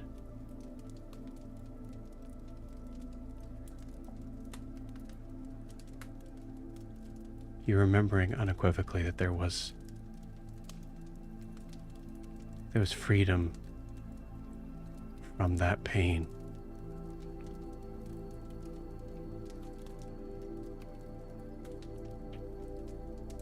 When she was allowed out.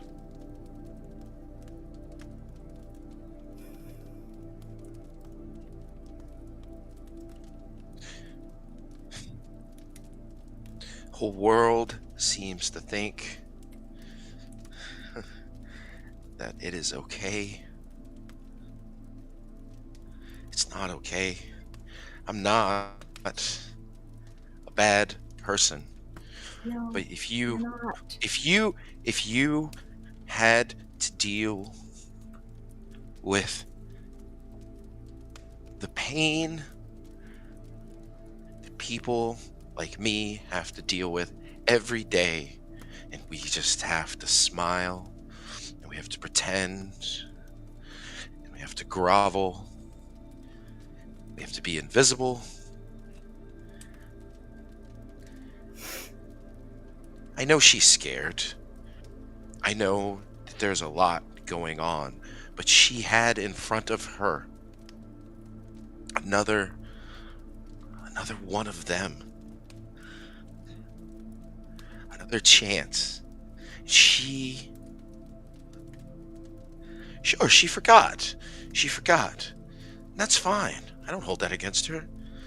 Maeve is important. Everything is important. There were children that we had to find. And there's Prim and Nalani just left.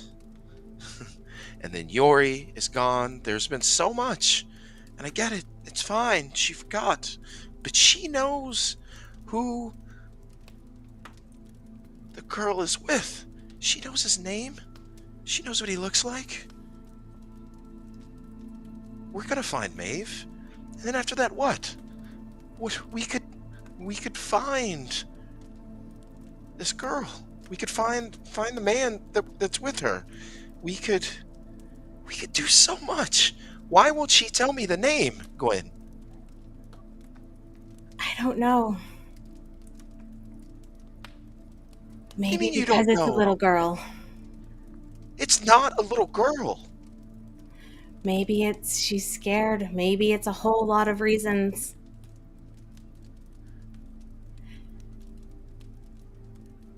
And maybe we'll figure it out later. And I know you don't like that answer. I don't really like it either. I don't even know if it's the right thing to want to go after another rod. I've seen what this one does. What do you mean? And It's it's not the right scared. thing. If we don't do it, someone else will. Would you rather someone else have the power, the abilities that come with us? You trust me, right? I trust you implicitly. Till the end, you said. Right? Always. Yes. Then why not us? Why is she trying to keep that from us? I think she's just consumed with finding her daughter right now. I think that's all she can think about.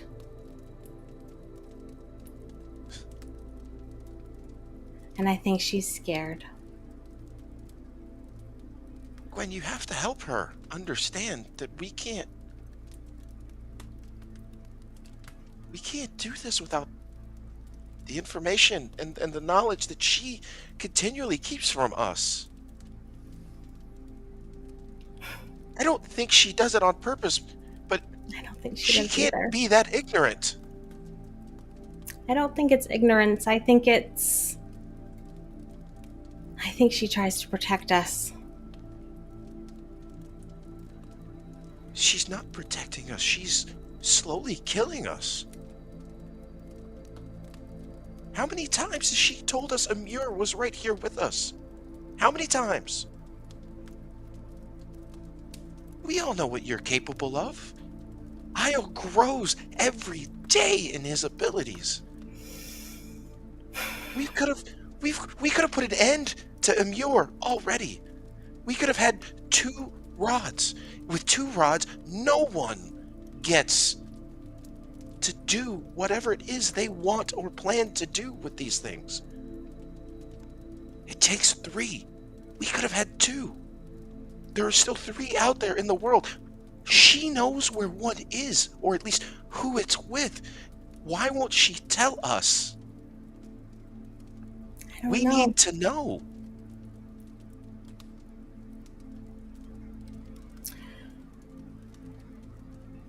I don't know, Alistair. I don't know why she doesn't tell us. But I think maybe we have to be okay with not knowing some things.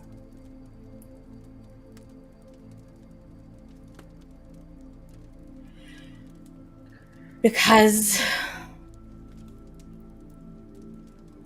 You've changed. I love you, but maybe, you've changed. What do you mean there are things that we need to be okay not knowing? at least not right now. At least not this way. It's tearing us apart.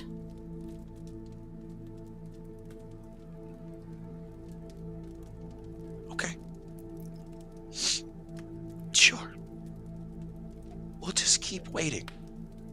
She sits there with a god on her shoulder. But sure, we'll wait. How do we know? How do we know, Gwen? How do we know that it's not Mask keeping this from us? How do we know that it If we isn't separate, Undulith keeping this from us? if we, How do we know that it's not Io's book keeping it from us? It could okay, be a lot then of we- things keeping it from us. but if we separate her from Mask, right? Then we'll know. If Right? we separate you Experiment. from Undulith, we'd know as well. Start with the obvious. I'm not hiding a rod from you. I know. I'm not hiding a terrifying creature from you. All my cards are on the table. While she freeloads with a god of secrets.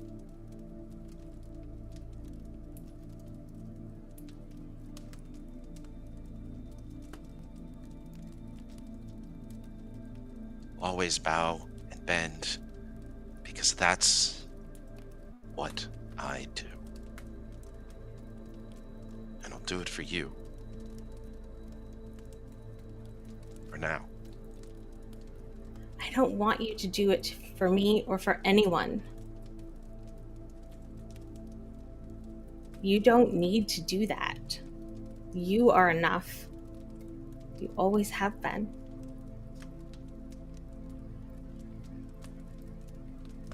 Yeah.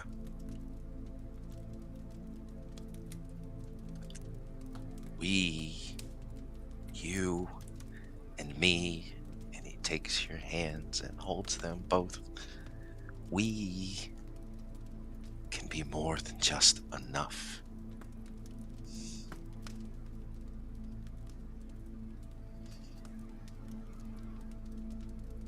We can be so much more.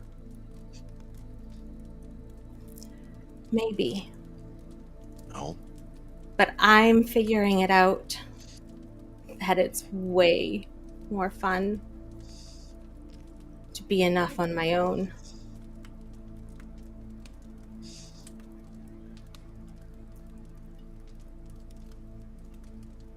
With my friends.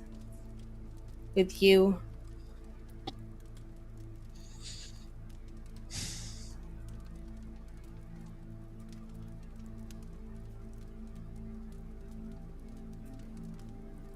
I should sleep.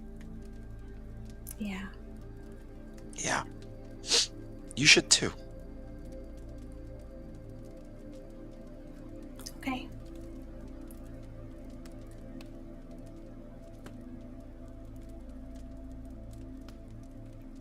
Yeah. We can just be enough today.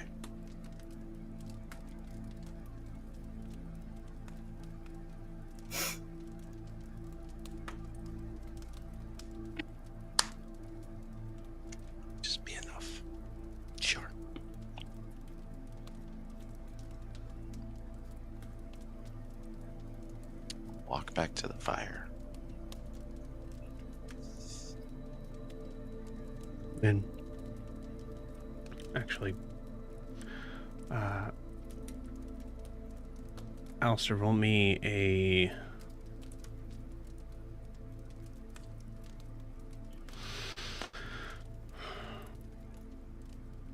Arcana check. Also, above table, that ring, I get to control whether I allow things through or not. And I think on that turn back to the fire, I give it a solid second of freedom. Makes sense. That was a fucking nat 1 Arcana check. Jesus. Maybe I give it more than a second, boss. I don't know. Well, that's interesting. Gwen, roll me a...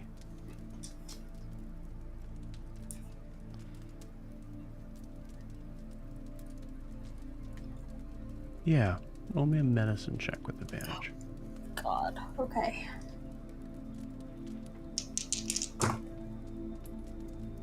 Well, the dice like Gwen tonight, because that's a natural 20, but -2 for an 18.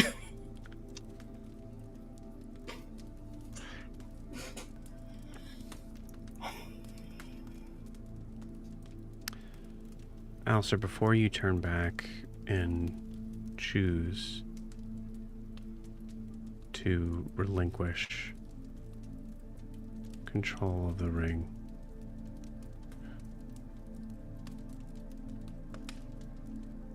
your understanding of yourself, the visage of what you believe, what you want to believe you are, fails. Your representation of things being physically okay or normal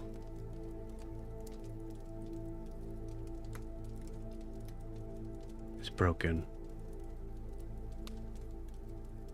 And I think it's in the eyes. If you want to tell me what permanent change happens to Alistair's eyes. Yeah, I think there are flakes of almost glitter that seem to float like a snow globe through his eyes, of blue and purple, depending on which way the light hits them. Constantly shifting like a shaken snow globe.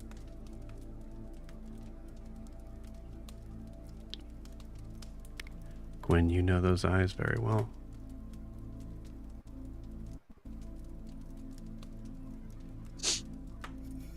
You've stared at them even when he doesn't know that you're looking.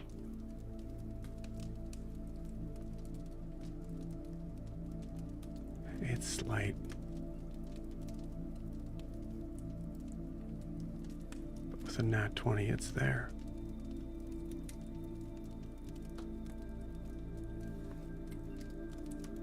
And you can't help hearing the words,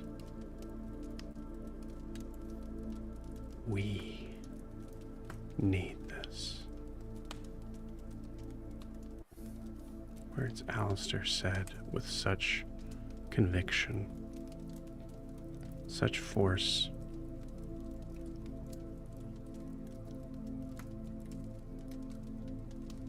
As you see Alistair turn and walk back, you wonder, truly, whose conviction that was. Yeah, she absolutely caught that wheat earlier. And I think if anybody's looking at her right now, she just looks really small and uncertain, and she's anxiously like playing with her charm bracelet. And she, I think, stays where she's at for a really long time, watching him in the flames of the fire. And I don't think she sleeps.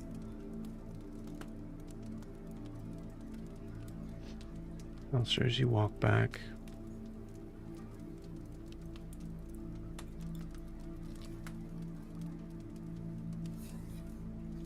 giving a moment to just for a second, just to know, at least just to know what her thoughts are.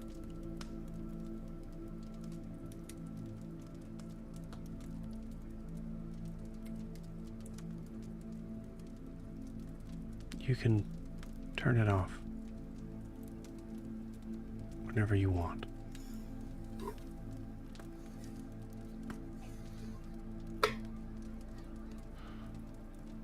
Roll me a d20. Straight up luck roll.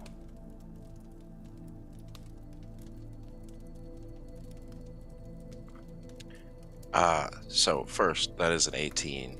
But yeah, I think it's almost the equivalent of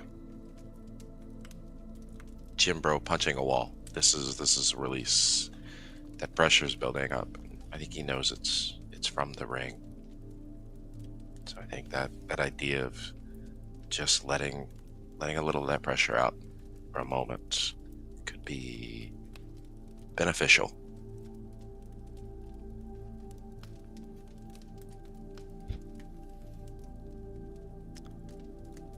Is there a part of Alistair that's scared of this choice?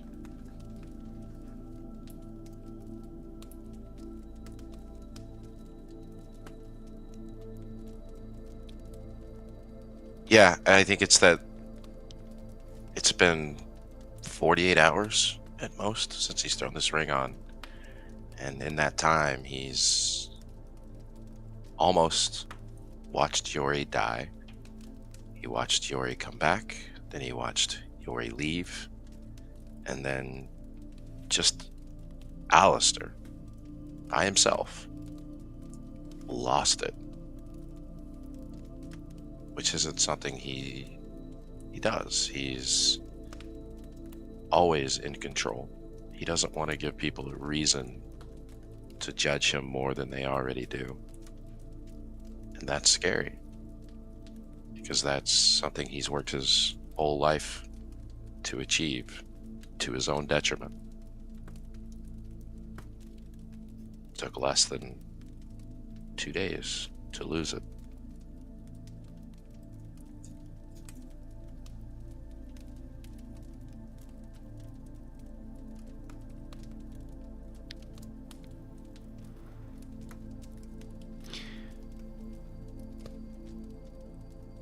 In your mind's eye, you feel in the representation of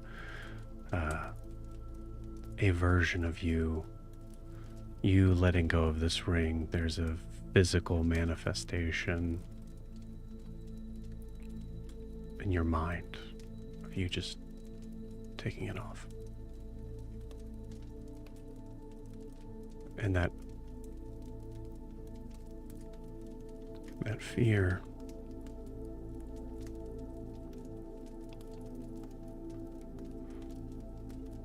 of not knowing what would come next. That fear, that little piece of wondering, if I take it off, am I going to be able to be in control to put it back on?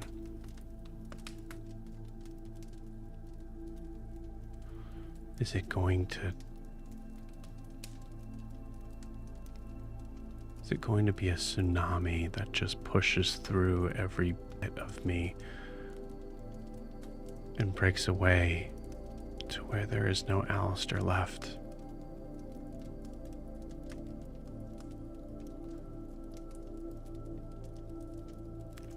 Doesn't matter. The pressure's just too much.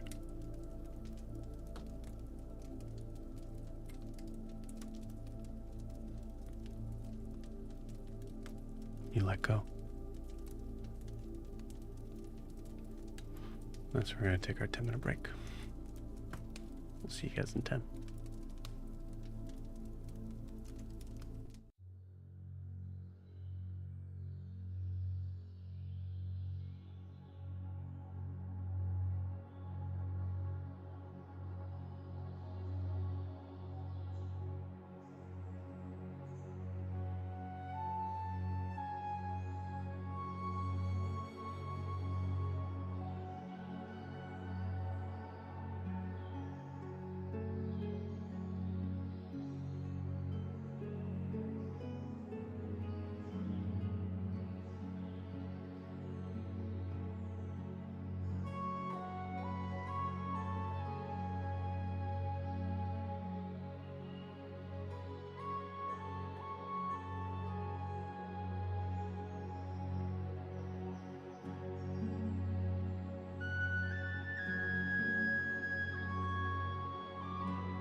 Okay, Clinton, I rolled.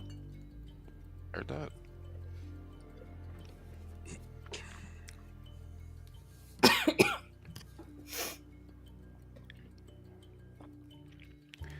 You let go.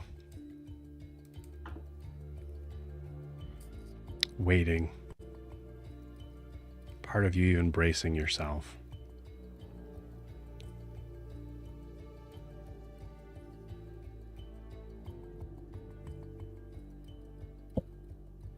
And it doesn't come in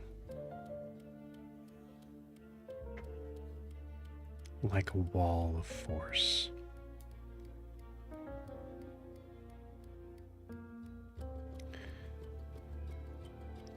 Just feels like it seeps under the door,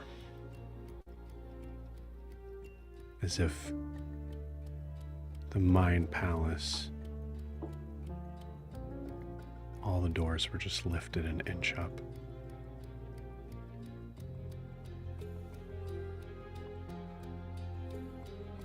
You feel the pain in your leg immediately go away.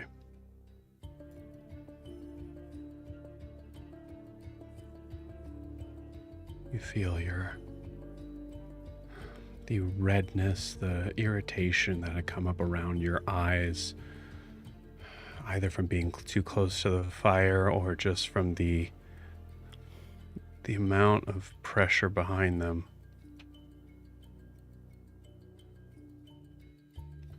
You feel like you've never been able to see so clear.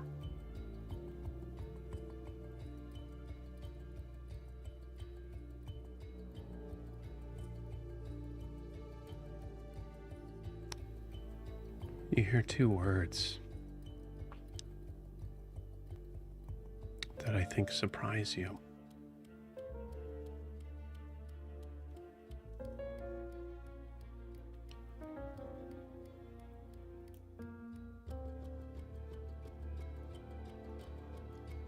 I understand.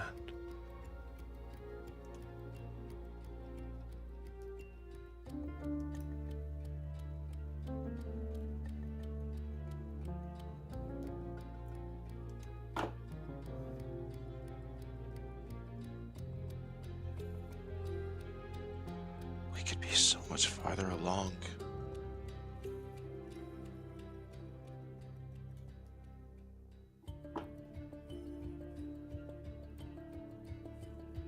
Perhaps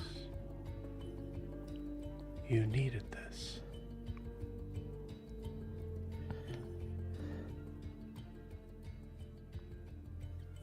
I need to do this without you. Or at least under different rules. You understand that, right?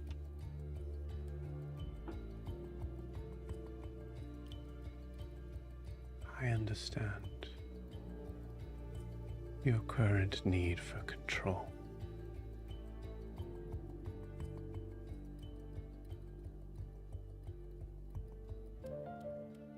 At great personal cost.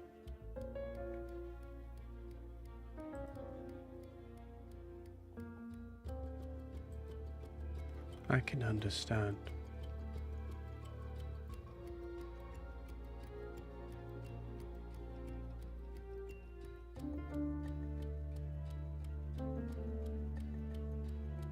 But I cannot be happy about it.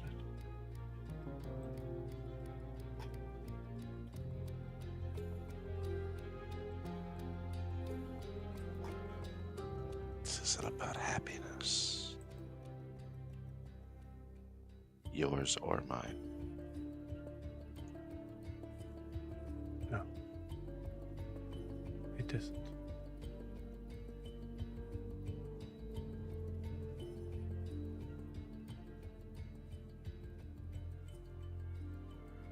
But this journey is going to be hard enough without my help.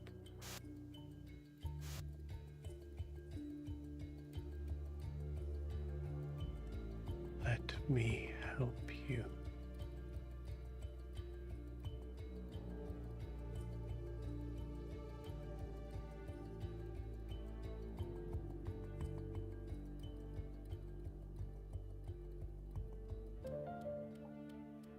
For For there is one thing that I can promise.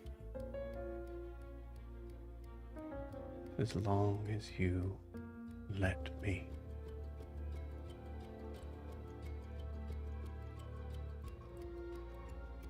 I will never leave you.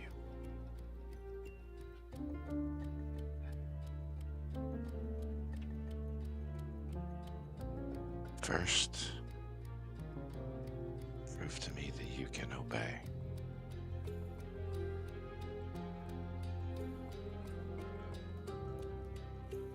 Day, leave me be, and we can discuss other arrangements when the need arises.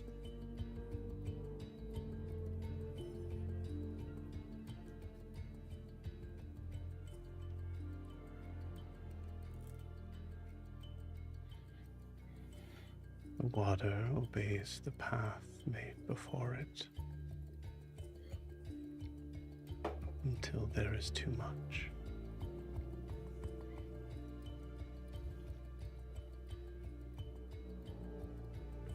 I cannot promise you obedience. I can give you something greater.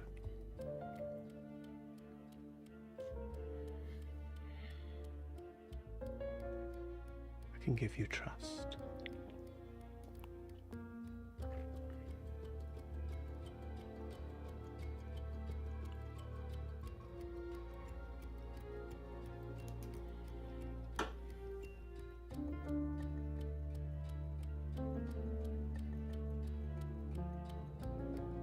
Next time we talk, give me your plans.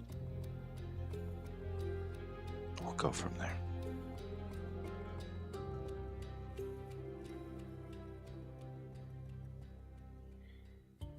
Thank you.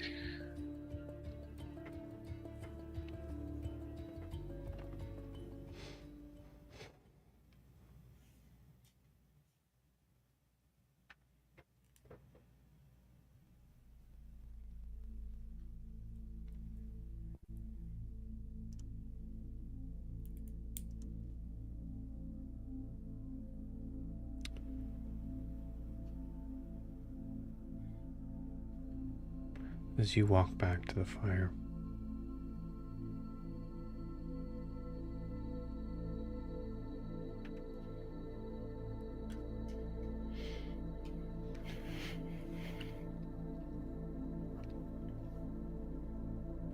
you're awake. You asked me if I was awake. I would have said I would have gone back to sleep, but with the book clutched firmly in hand.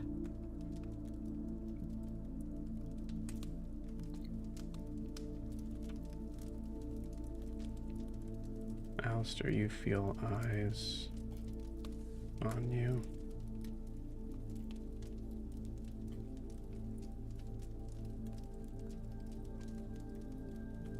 Aura. Kara.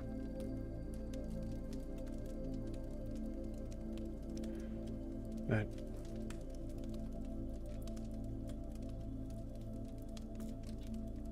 horrid excuse of a deity.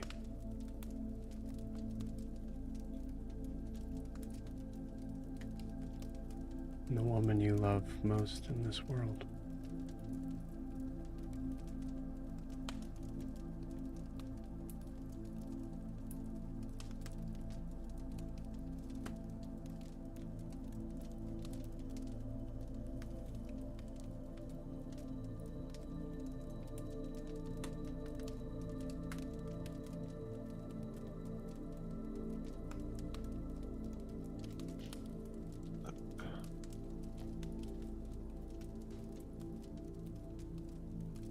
Not bad person.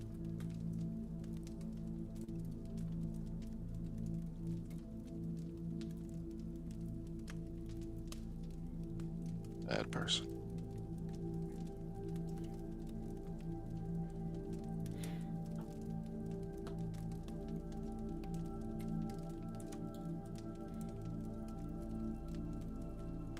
I know.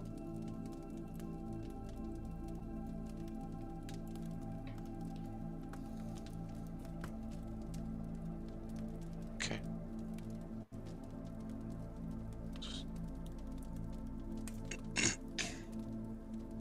Just want to help people.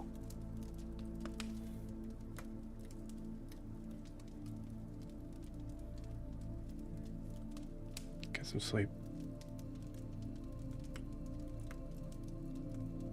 Yeah. Hey,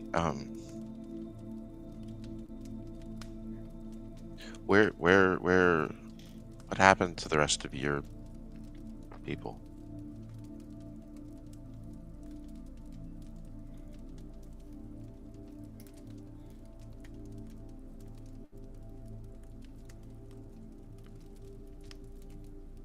They made a poor choice.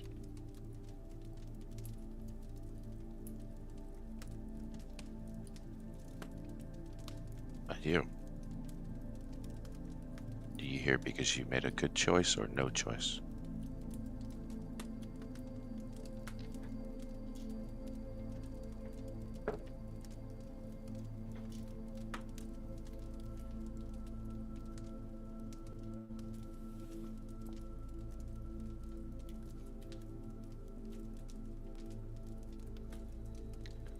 I know you're a good person, but maybe mind your own fucking business.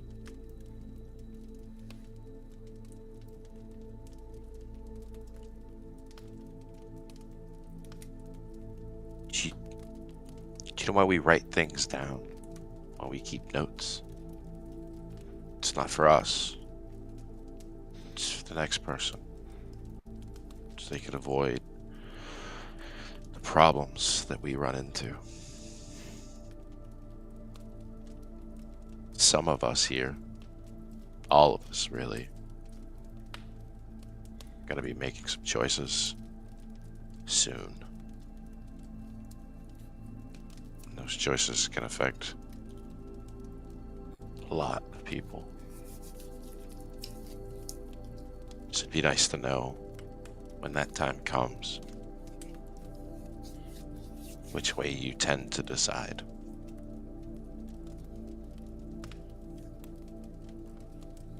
Did you help your people? Did you sell them out? Or did you just stand aside? Don't do this, Alistair. Is Kara awake right now? I mean, I said she wasn't sleeping, but... Yeah. Back off.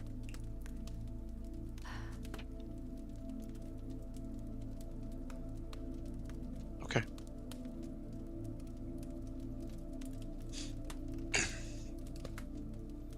If you want to talk, I'm sure somebody else here will be there. I'm just trying to help.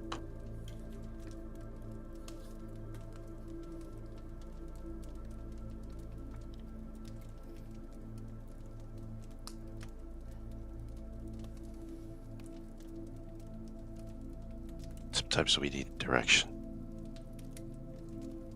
Helps to know where we came from.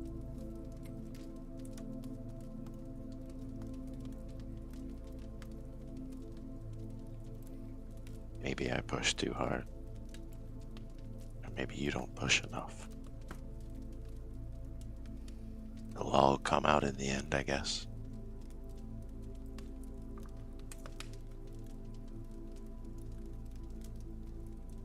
Just as long as you know I'm not the villain here.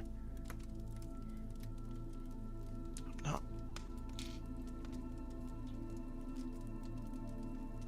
Good person.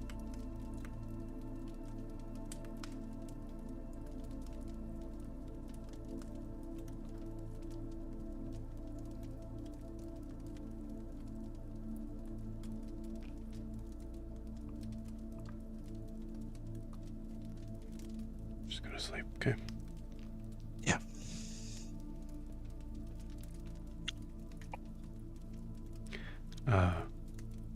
Kara, no insight check required.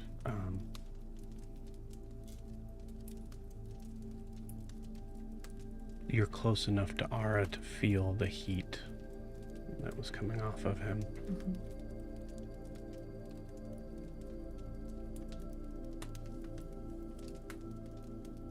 You know, as well as Alistair does, I think, that Alistair struck a very specific nerve. Mm-hmm.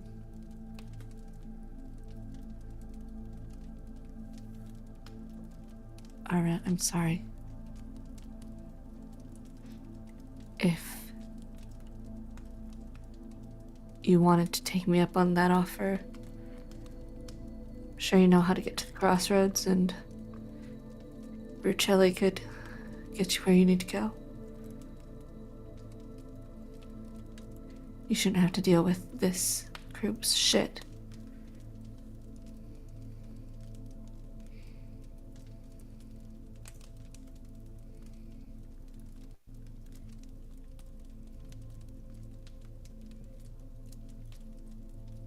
No.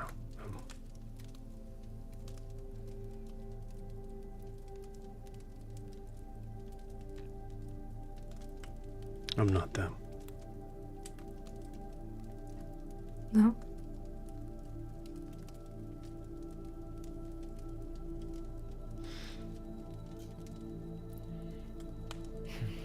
I know it's right.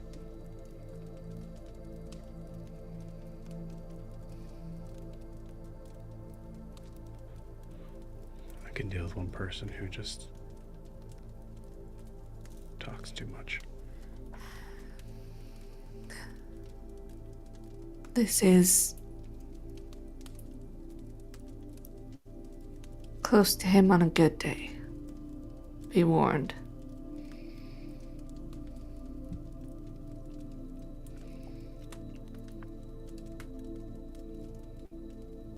I wouldn't mind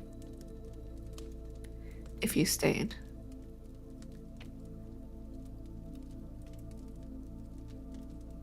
But I'd understand if you chose to leave and did what was best for you.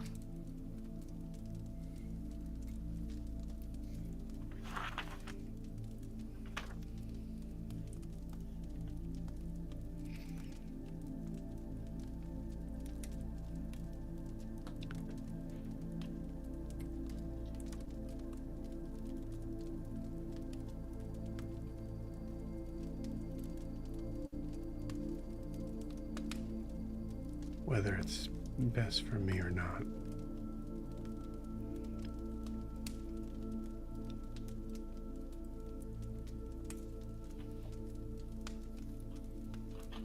There is a choice that I made.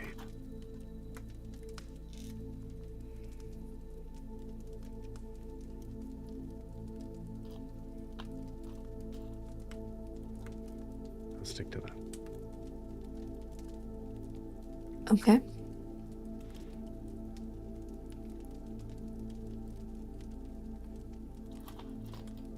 And Kara,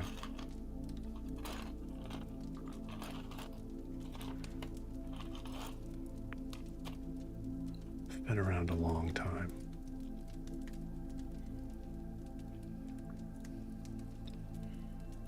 I'm much older than I look.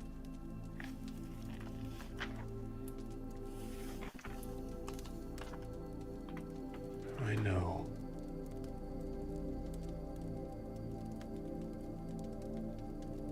bad people.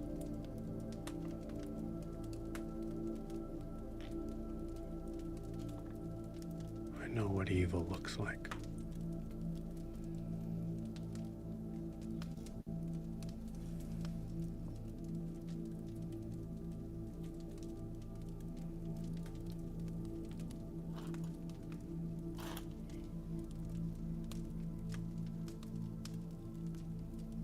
That man with the cane is not it. I know he's not. But there is something within him, caged, that got loose about a month back, and it broke me until I was within an inch of my life. And sometimes when I look at him, that's all I see. So though I try to see him, sometimes I'm terrified of him. I almost died at the hands of whatever is inside of him.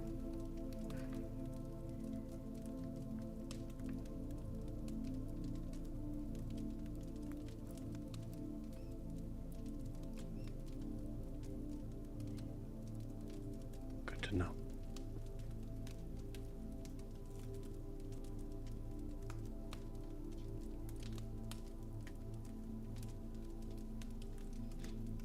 I'll keep an eye.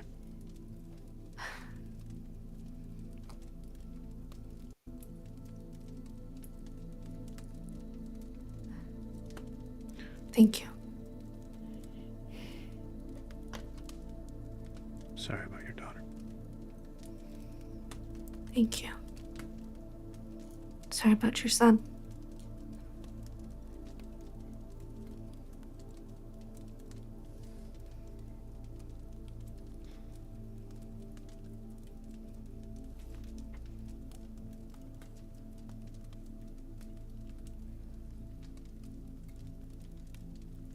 Yeah.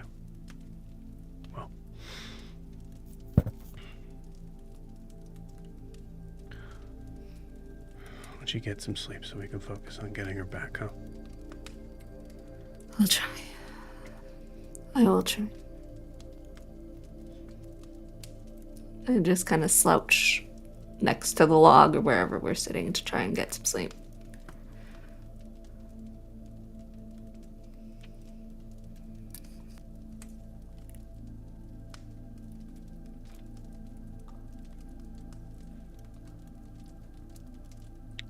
Gwen, where are you?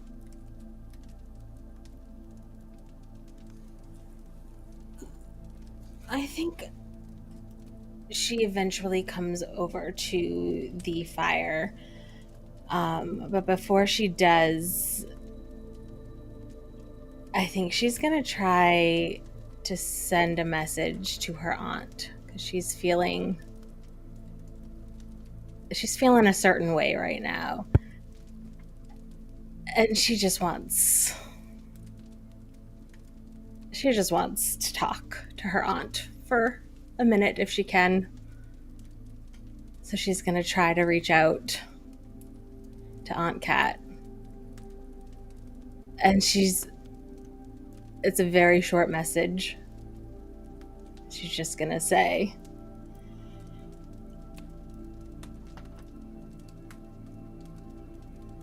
I hope this reaches you. Pretty far away right now. Things are pretty intense. I miss you and Uncle Charles.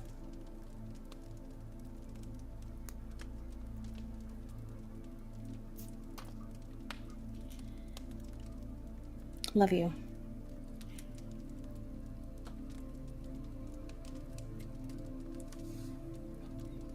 And then I think I have to roll to see if it goes. Because we're on a different plane. Yeah, it's a little different here too. So I'll say, call her an Arcana check.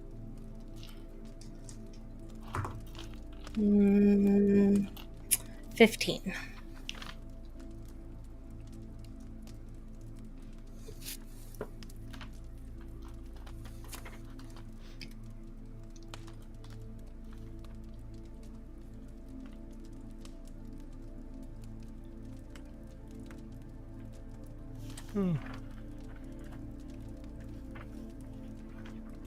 Gwen?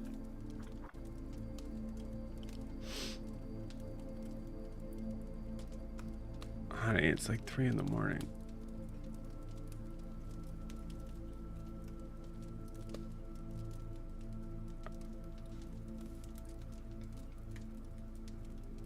I'm never sure exactly how this works.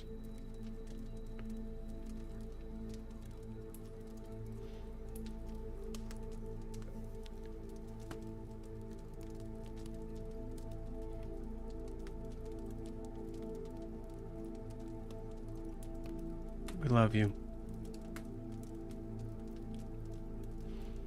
Be careful, I guess.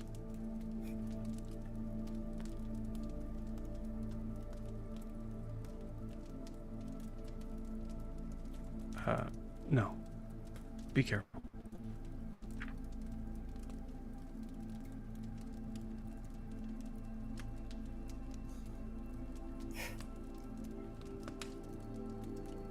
What's that?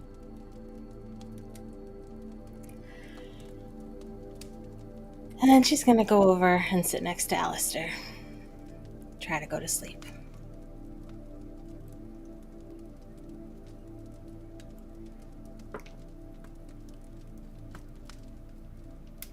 And she's gonna remember something that Jorri said a long time ago. That trust is something you give. And she's not going to look at his hand to see if the ring is still there. And she's just going to trust that it is. Okay.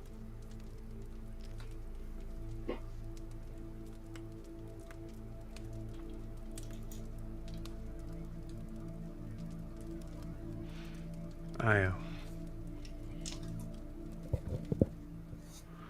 Roll me a religion check. You can choose to fail. Well, that's a 2 on the die, so that's going to be a fail guaranteed. Don't even need to check my bonuses.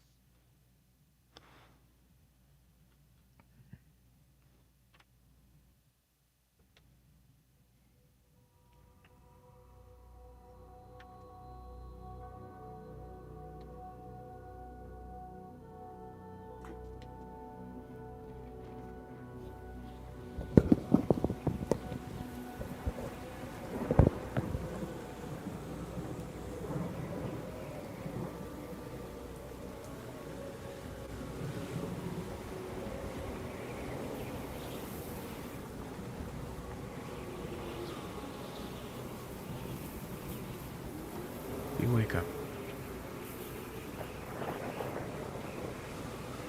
You hear rushing wind. You feel something familiar, something that you've missed.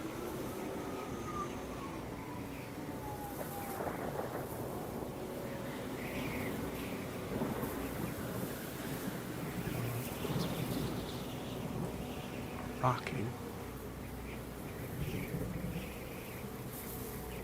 You smell salt air.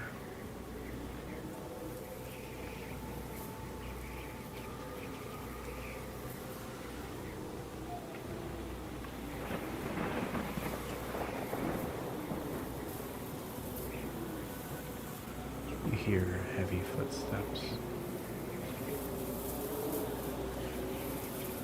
going outside your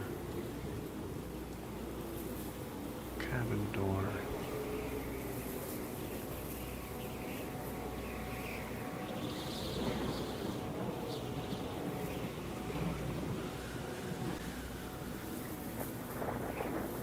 You're on your own ship.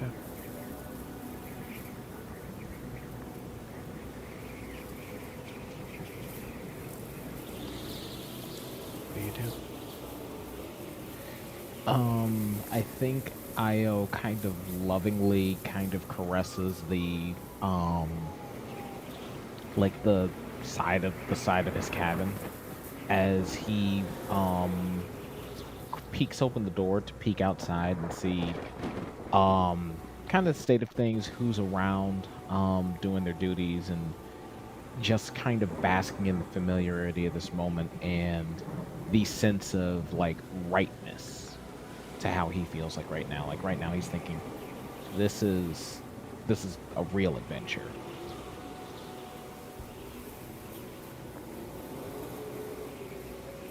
As you open the door, you hear the heavy footsteps, now met with the sound of that familiar hum. Never could make out if it was an actual tune or not, or if Hogue, your furbolg friend, just heard someone humming someday and thought that's how you did it. You see his massive frame moving away from you further down the ship towards the helm. As you look up at the sky, you hear you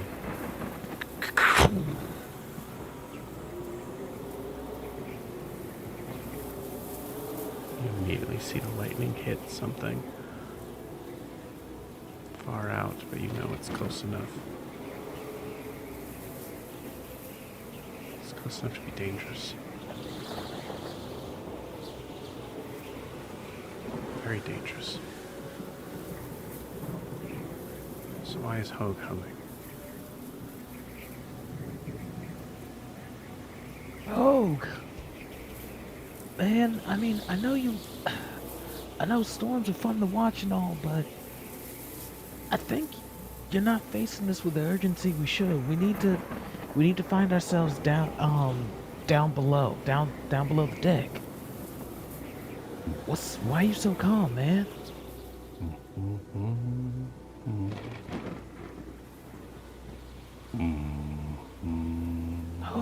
Hogue! I'm trying to get your attention, man. We gotta go down. Wow, you look down at your feet.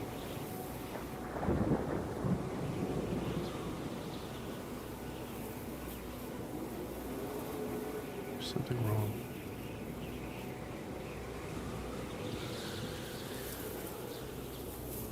Something's not quite right. You try to move.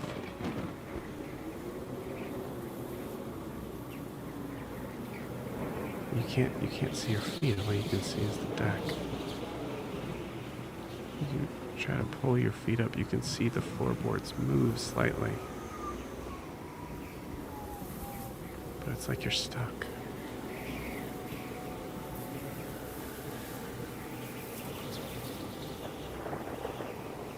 You try to pull it up again.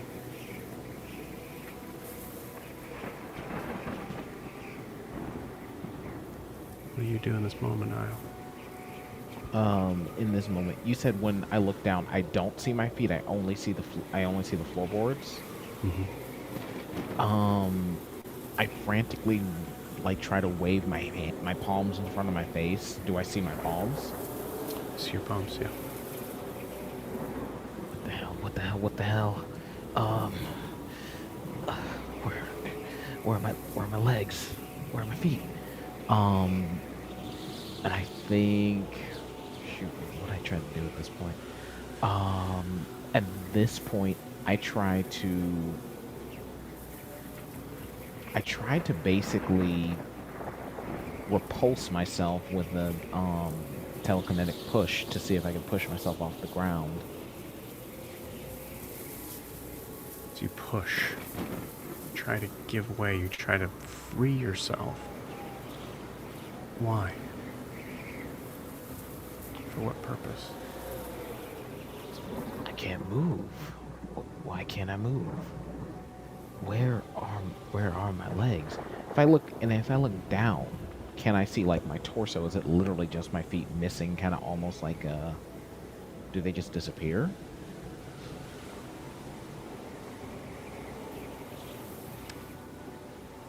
And you try to telekinetically push yourself up.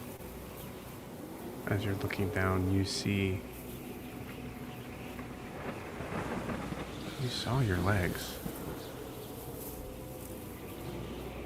But everything got shorter all of a sudden, very quickly. So you now look down and see that you are now torso deep in the ship.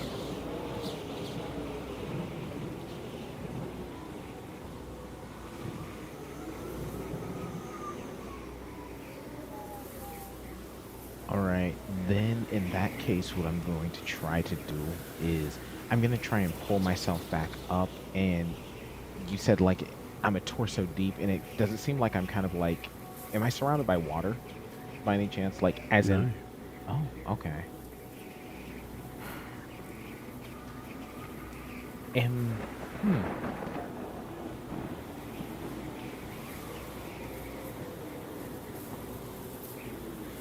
I think at this point, Io is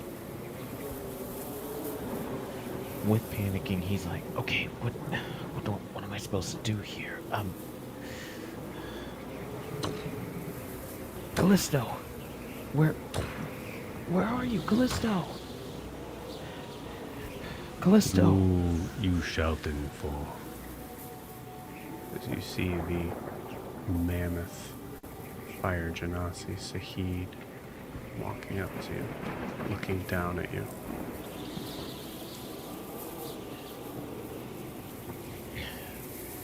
Man, this ain't the time to be funny, man. Look at me. I'm dissipating. What the hell is happening to me?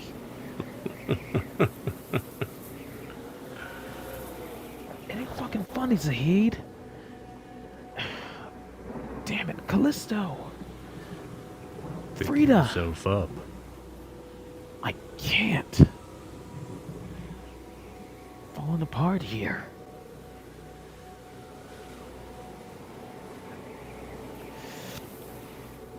How weak. I'll I show always you knew. weak. I ain't weak. I can make you bend to me if I wanted to.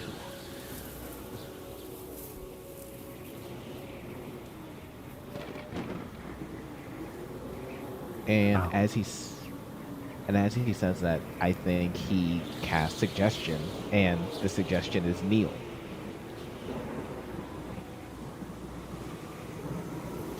You go to cast suggestion.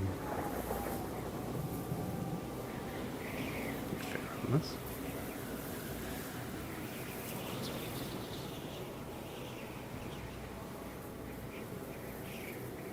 Okay. You say kneel.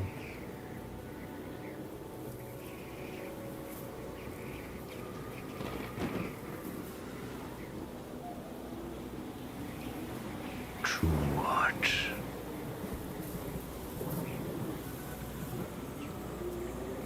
Kneel to me.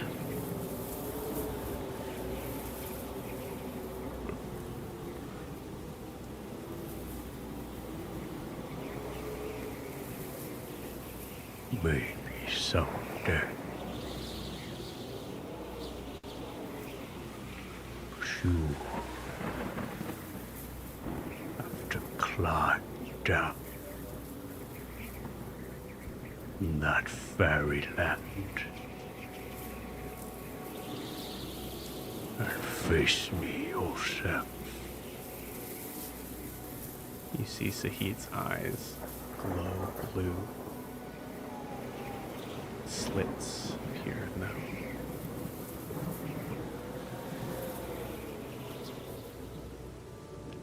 Finish your time, or I will send them through.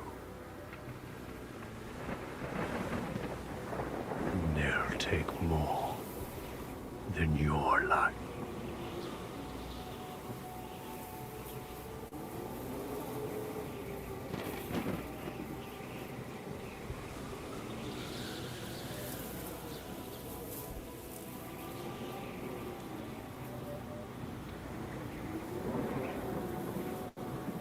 So I got targets, do I got targets coming to the Feywild now?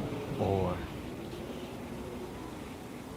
am I supposed to be getting on this when I get back? Because I don't even think I can get back anytime soon. You plunged away.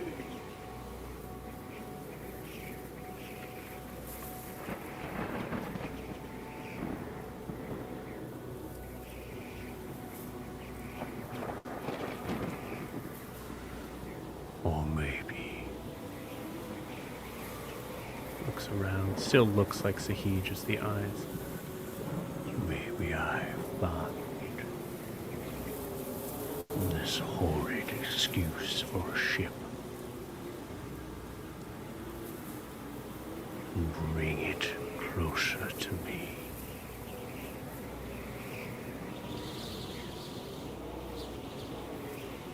Down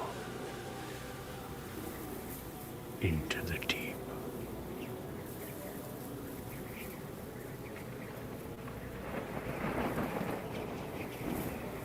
You leave them alone. If your beef's with me, yeah, I'll go after your targets. You gonna leave what's my friends and my people be. I've seen whom you call friends.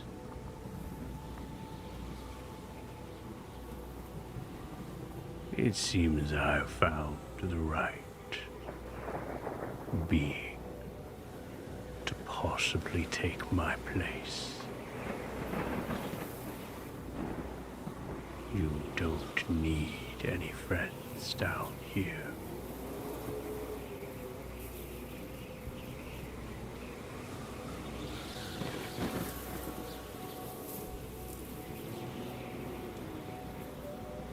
Soon.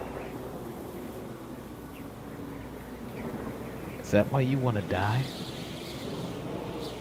Because you got nobody down where you are?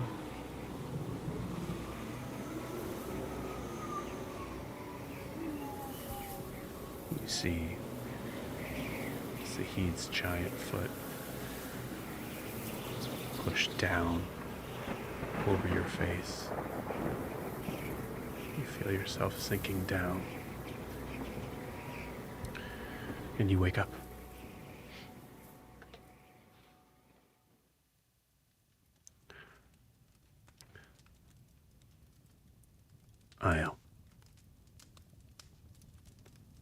I don't know if you wanted to take third watch. I could let you sleep if you want. Yeah. That'll be good for me. We gotta stay on task. No more distractions. And he pushes himself up and he goes to take watch. Okay.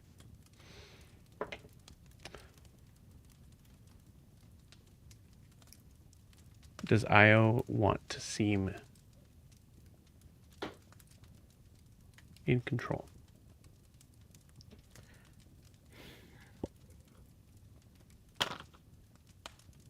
Yeah. Roll me deception. Okay. Ooh, that's not good. That is... That's a 13.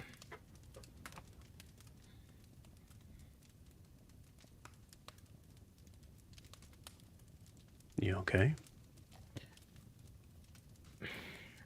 Yeah.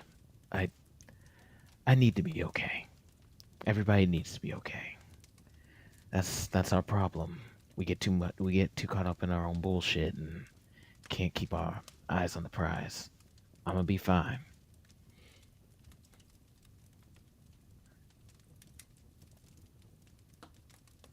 Okay. Thanks, though. I hope this group don't tear you apart. And Io goes to take his watch. You see Ara's eyes follow Io as he walks away after saying that.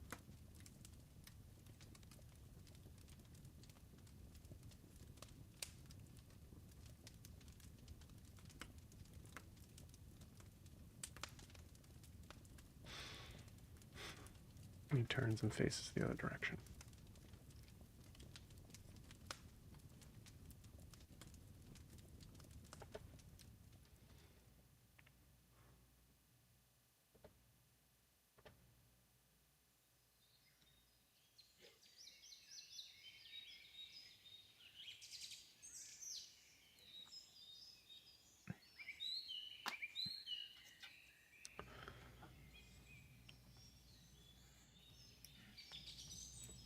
Prim. Prim.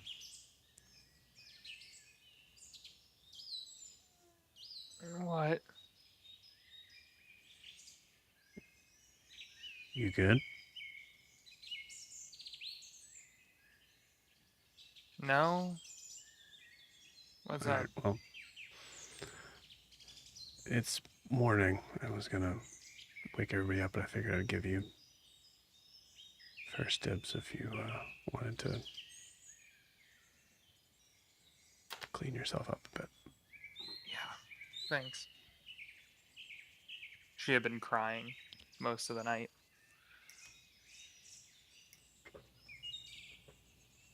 Yeah.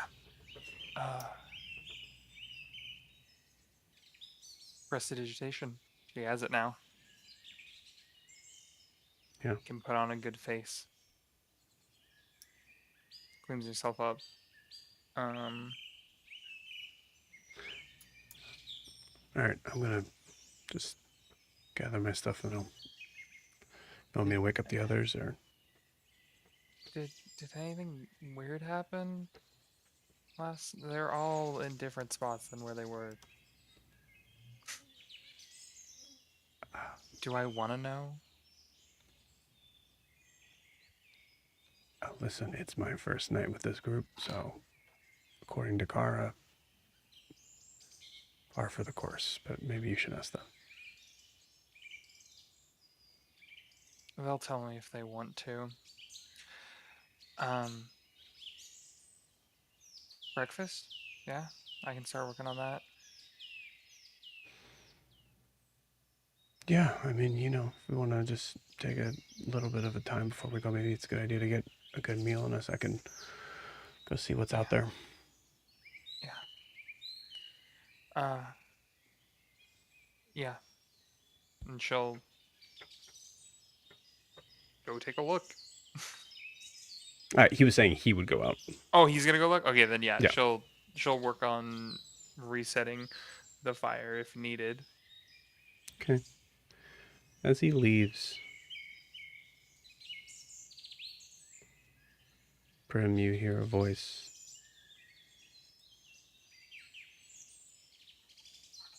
Always such a good boy.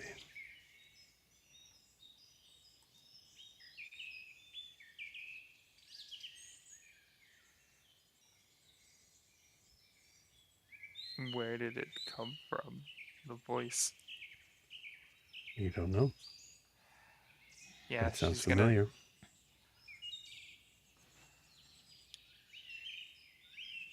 Good morning to you too. I was of the understanding that you were going to be of use to me. I don't really see how you're going to be able to do that if this is your course of most nights.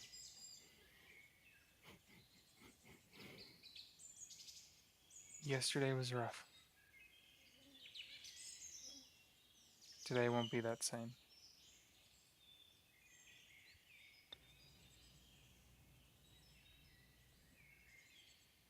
I find it rather convenient in a way.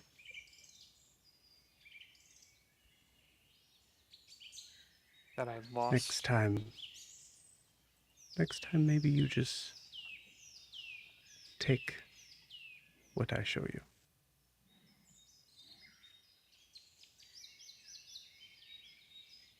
Okay.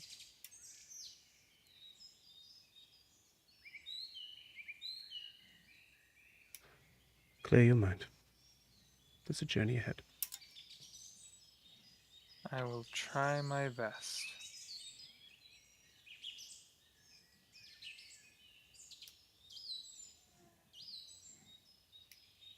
You hear nothing else?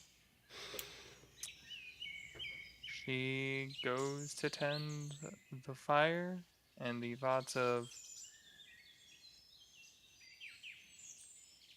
what the fuck happened last night goes through her head once more. Do you wake anybody up, or do you just kind of like take a moment for yourself? I think she's taking a moment for herself to get it. She wants to present like she's fine. So she's taking that moment to make sure she looks good. Um, her bag's all packed up, everything like that. Working on tending the flame. Once that kind of tasks are done, um, she'll check on Io because he was last on watch, and then move to Gwen. I would still be awake. Yeah. But I think there's a possibility that maybe Io was so still that you Yeah. didn't notice. Kind of comes over and just, Io, you good? You there? You haven't moved in like 20 minutes. It's kind of freaking me out. It's fine. Just keep You're watch. awake. Shit. Yeah. Okay. Oh my god. Yeah. I'm fine. Okay. Okay. Cool. I was grabbing some breakfast. I'm gonna go wake up Gwen. All right. And then That works. And then, do you want to wake up Kara or Alistair? I'll wake up Kara. I'll get Alistair then. Moves over to Gwen.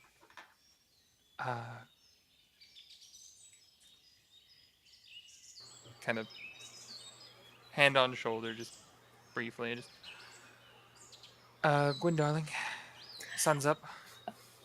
I think Gwen did fall asleep against her better efforts, but she wakes up like the moment Gwen touches her shoulder because she does not sleep deeply ever, really, unless she's exhausted.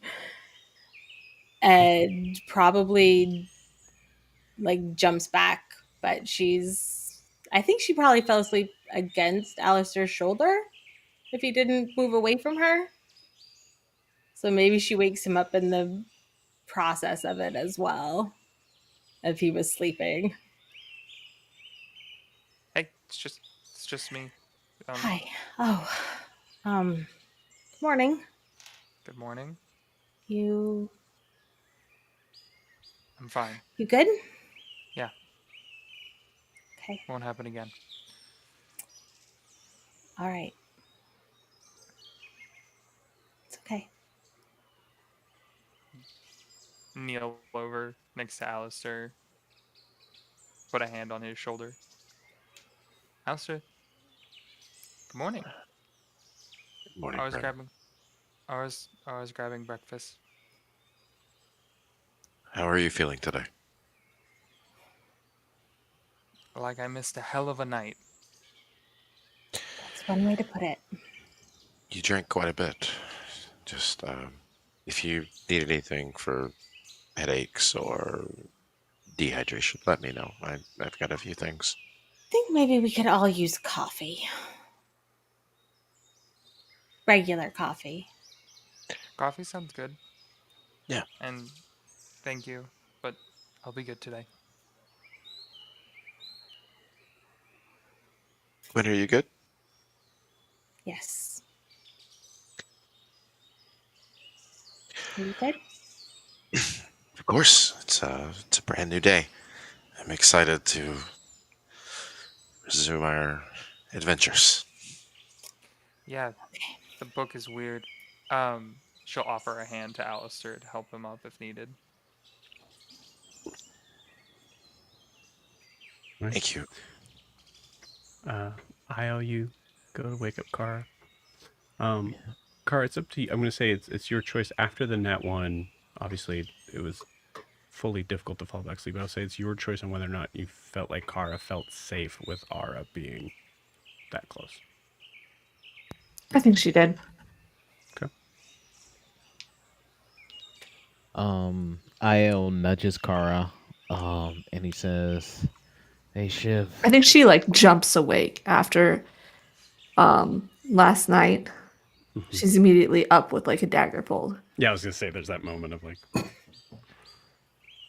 Yeah, no Sorry. worries. Sorry. You're good. It's good. I understand why you felt the need to do that. Don't It's cool. don't It's ever. I know what he asked last night. Don't ever get in my head, please. I'm not trying to do that. I couldn't care less about getting in nobody's head no more. We're getting too Okay. wound up in our own emotions anyway. We just need to treat this shit like it's a job and get it over with. Okay. Like it's a job, okay.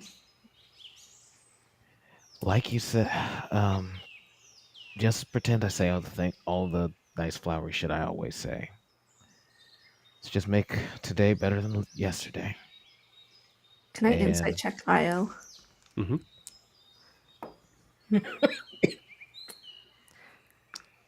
Not great. It's a 20. not great. It's a 20. I don't know. I have a plus 11. So. I guess I'll contest it just because. I mean, that's only an 11, so You have inspiration. You could use one. yeah, why Maybe not? you could. Why not? No reason not to. Hey, that's even worse. Oh. No, you Hey, beat there my you go. hand. Io. Everything that happened last night, I'm sorry. I'm trying to. Shiv. I'm not mad at you. You get put in awkward. I'm not even really mad at Alistair. It's not important. What is important is getting your daughter and achieving the other goals we set out to achieve. We keep getting caught up in our emotions. People we love will die. You're right. Including each other. Yes. Yes. Okay. You see Ara come back through the forest. He has this sort of what looks to be like a small wild animal on his back. You see a small like crossbow just like kind of like hanging around his like hanging off of his shirt as he's bringing it up. Okay. It's weird. I found a hog that it only had one head, so You make that sound like they typically have more than one head? It's yeah, it's the a joke. Feywild, Io. You wanna help me cook this? They probably have 12. Why not? As you hear Ara trying to tell a joke. It was pretty funny. Ara. It's a good one. Yeah, I figured it'd be not the You want coffee? usually the one for levity. What? You like coffee? Have you had coffee? Have you never had coffee? Oh my gosh. Okay. Prepare to have Or your sweet. mind blown. And she's going to make Okay. him the best cup of coffee she's capable of making in the Feywild. Beautiful. I'll say give me a sleight of hand check. You have advantage. Ooh. 17. Oh yeah. It's exactly how you want it. Cool. And it's just regular coffee. It's not her special drugs. So it's like tea. She gives him a look like you would take psychic damage if possible. Or not. It is not That. like tea. It's coffee. Okay. Got Try it. Okay. It's a little hot for me. I'll make iced coffee next time. I was trying to do it. It was a joke. No, iced coffee is good. You see him. Summer Eladrin, he's You all see him actually like violence. fully just down it. Actually, I'm gonna I'm roll. gonna feel that later. He's a It's a- summer legend. The dice cam's right there. You see him. It's good. It's Maybe you It's need a good. mocha. I assume that's Maybe- just more coffee. I think I'm good right now. Thank you. Hey, Ara. Don't Yeah. do anything strenuous for like the next 20 minutes. You might want to go for a walk. He's fine. He just drank the whole thing. Yeah, I've had like 6 of them already. Your body's used to it. His isn't. Probably fair. Look, I've been around the block before. I know. Actually, maybe you should go for a walk. I make it pretty strong. Just so you know, it might run through you too, especially considering your age or potential age. Jesus Christ. Hey, I go on a run in the mornings. You want to join me? What the fuck did you do to me? Yeah. Okay. You'll be yeah. I fine. gotta. Yeah. I don't know that running's the best. You know what? It's a jog. Maybe we'll move you to decaf. I mean, you both. I don't know that running's a good idea for either of you right now, but you do you. I'm fine. I don't know what you're talking about. I'm gonna give Prim a very strong black coffee. She doesn't drink it. What do you Not at mean the you don't moment. drink it? When I get back. You're from Nova Soul. My legs feel numb. Oh. 4 to 6 hours. That's how long that's gonna last.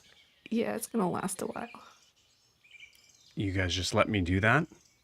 I mean, it I guess I kind of forgot what it's like to be a coffee virgin. Oh, Yeah. come on, man. You kind of drank it. You kind of drank it with purpose too. So, yeah. You'll be fine. Your stomach's gonna hurt pretty soon too. It's probably better if in like 3 hours you have another one. Otherwise, you'll get a real bad headache. No. This is good. Yeah, tell me all the things I'm gonna feel now that I can't do anything about them. This is great. Yeah. Drink a lot of water. You'll be okay. Ow. Yep. Yep. I'm gonna go for a walk. You should. Yeah. We'll be here. Okay. You see him just walk off into the woods. Maybe I made that one too strong. I hope he brought another pair of pants. He's wearing brown ones. He'll be fine. And I mean, prestidigitation is for. yeah, I was just about to say that, Kara.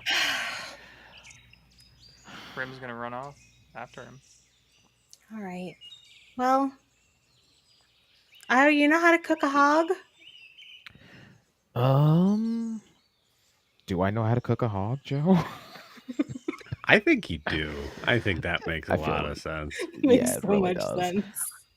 Also, can we just say that I took the season everything pouch that Jorri had? Absolutely. All right, yeah, let me get to it.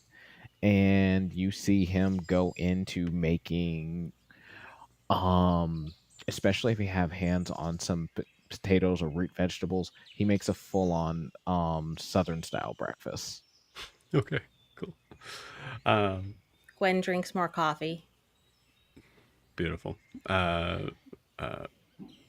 You guys hear very quickly in distance as Prim kind of goes running after Ara. Please get the hell away from me. No, this is what we're supposed to do. You don't need to do what I'm doing right now. I don't. Oh fuck! But I in really the other should have direction. remembered that. You see Prim just come back, just like face just white as a ghost. Just Ugh. Uh, Somehow I saw it before Alistair did. Ugh. you want that coffee now? Grim, Yeah. does the book make sense to you? The one Jorri gave you?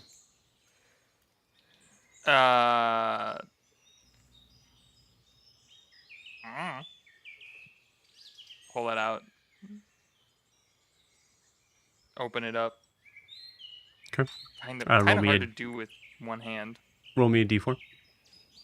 A D4. I don't know. That's a 3.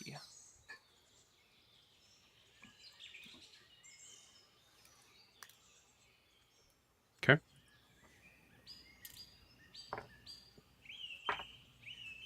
Okay. Immediately you start hearing singing.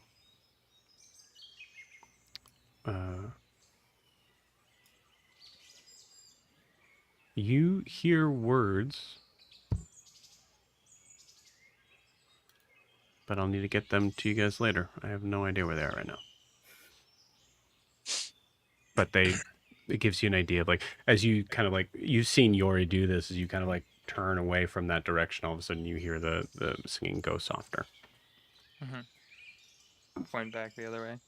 Yeah. I mean, it makes sense. And the words are a little flowery, but Good. Good. Okay. So we get some food. We wait on Ara to return, and we get back to rescuing Maeve. Yes? Yep. Yeah. That's Yeah. the most efficient course of action. Yeah. I'm all about efficiency, Io. Yep. There are other things that have waited way too long. Yep. Like- The sooner we can get that girl saved, the sooner we can get back to the material plane. We've got a lot more things to do. Nothing's more important than reuniting a mother with their child. Yep. Except for all the other lives we gotta save. We'll always be fighting. Are y'all okay? Like, what the? Like, yeah, I mean, We had. what? Did you sleep okay? Yeah. Yeah. Usually I'm the Okay, broody one. Grail? We slept.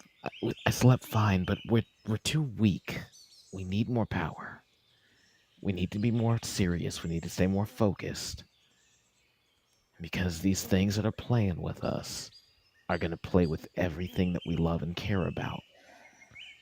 And if we let them, they'll get. More people are going to get hurt. Oh.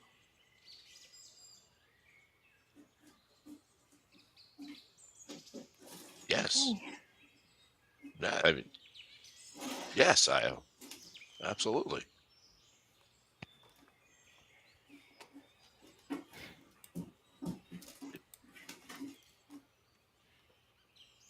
Where's the book right now? He has it. He has it on his belt right now.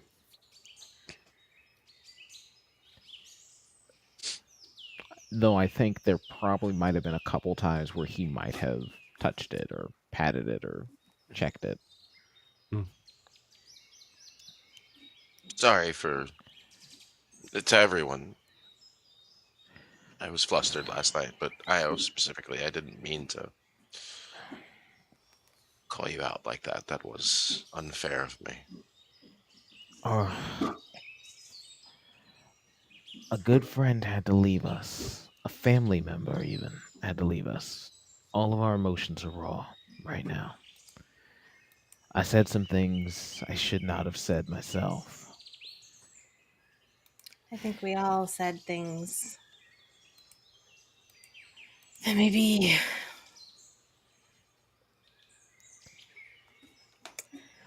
We should need have to do been better. said differently or at a different time or came out wrong.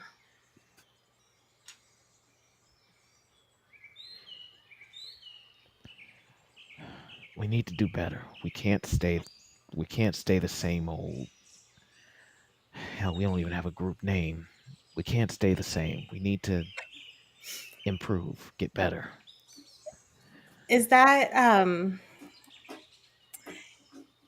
is a group name you think going to be the thing that stands between us and everything that's against us?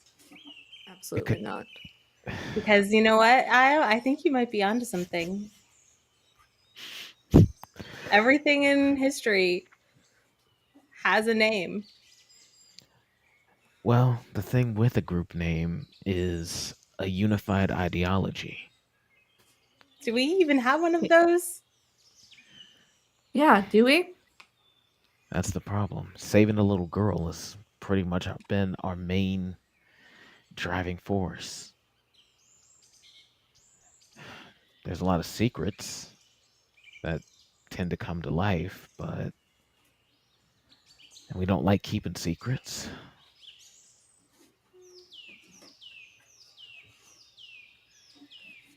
I don't know. Maybe something with unearthing secrets. You want to call us like a secret book club? Like what? No, that would be ridiculous. I think Yeah. I think a secret book club sounds pretty badass. Yeah, I know you would agree with that. But maybe that's a different conversation. Yeah, if we were an actual book club, or at least if we all had dangerous murder books in our possession. I used to. That's what your book does? Oh, you did see? We Oh, got yes. yeah. He has a dangerous murder book, Prim. Yeah, it's at least one person so far. And that's kind of what my patron wants me to do. To start a secret book club? Murder people. Oh. Oh. Yeah, no. Oh, that makes so much more sense.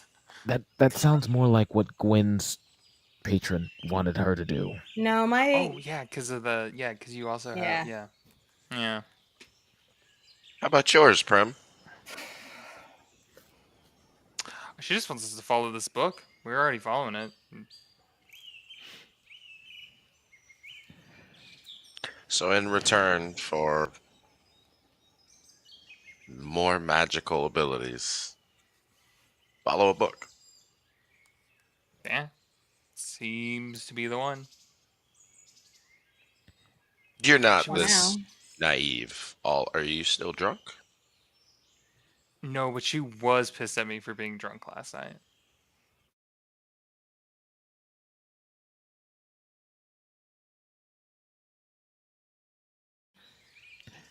Oh yeah.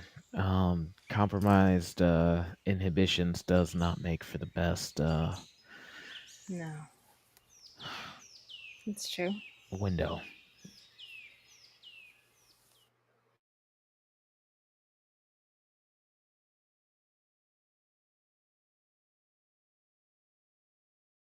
No, but No, I'll just put it on the table. We need the free exchange of information. So, yes, I talked to my patron last night and they basically said I need to get my shit together and go after their targets or they're going to go after my old crew. My old crew back when I was sailing. So a bunch of nice guys out on a boat in the middle of the ocean where my patron calls home. Yeah, that's kind of On the why material plane? no, yeah, material plane. I thought you said ethereal plane for a second there. I don't know Uh, what that is. but yeah, back home. So we've been doing a lot of good here, but we definitely got to keep our eyes on the prey and not the horizon. what do you mean targets? You remember that? Remember that guy back in Celeste, the orc? Mm-hmm. Yeah, he's not the only one. Including myself, there's any number of them that There can only be one of us. You can fill in the dots there. Prim, you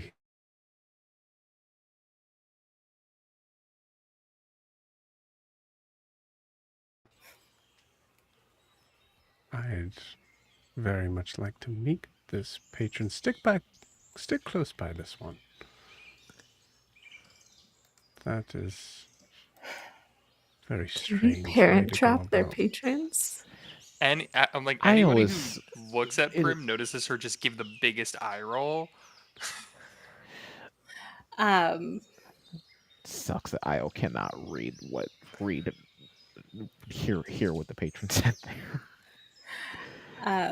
So Io, what you're saying is your patron has given you a timeline, an ultimatum, change the goalposts. That's kind of what they do. She's gonna look at Prim when she says that.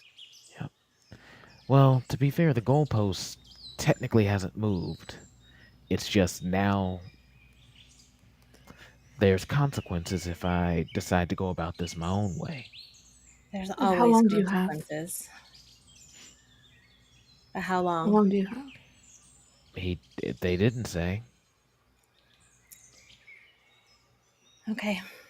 And they basically said figure it out when I said, I mean, I'm stuck in a whole nother plane.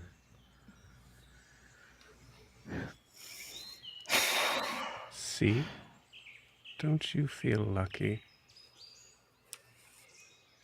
At least I'm not threatening your loved ones. You already did on the night we met. Half. Back. But yes, you could be worse. I mean, in all honesty, look at them. So just do what I ask. I'm fucking trying. I told them we're following the book. That's what you wanted. I'm wondering how important this entire beast of a breakfast is. You do have a daughter to save, correct? Yes. And I think Prim's gonna walk over and cut a huge chunk of the pig off and throw it at Spat.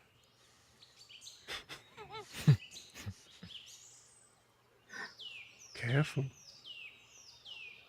Maybe Yes, I'll of course. take a page out of Io's patron's book. He has a voracious belly, and also, I'm trying to get it done quicker. Like you said, I'm listening. Very well.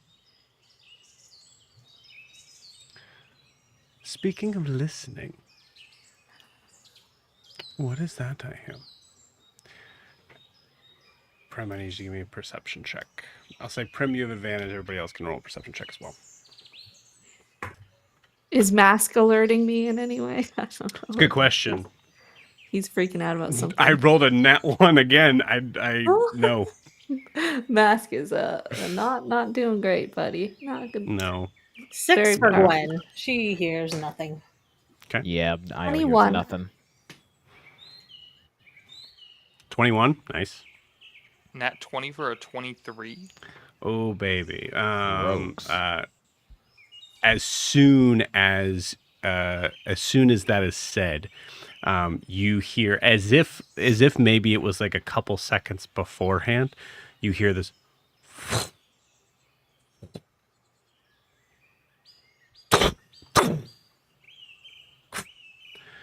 time to go, and rushing out of the woods is Ara, sword drawn.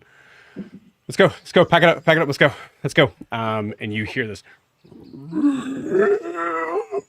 and you see the trees push back as this large creature, white eyes, fanned out, purple leaves, as wings moving like a bug, but 20 feet tall, kind of just pushes through and goes in to attack the party. And that's where we'll end tonight's session. We'll see you guys next week.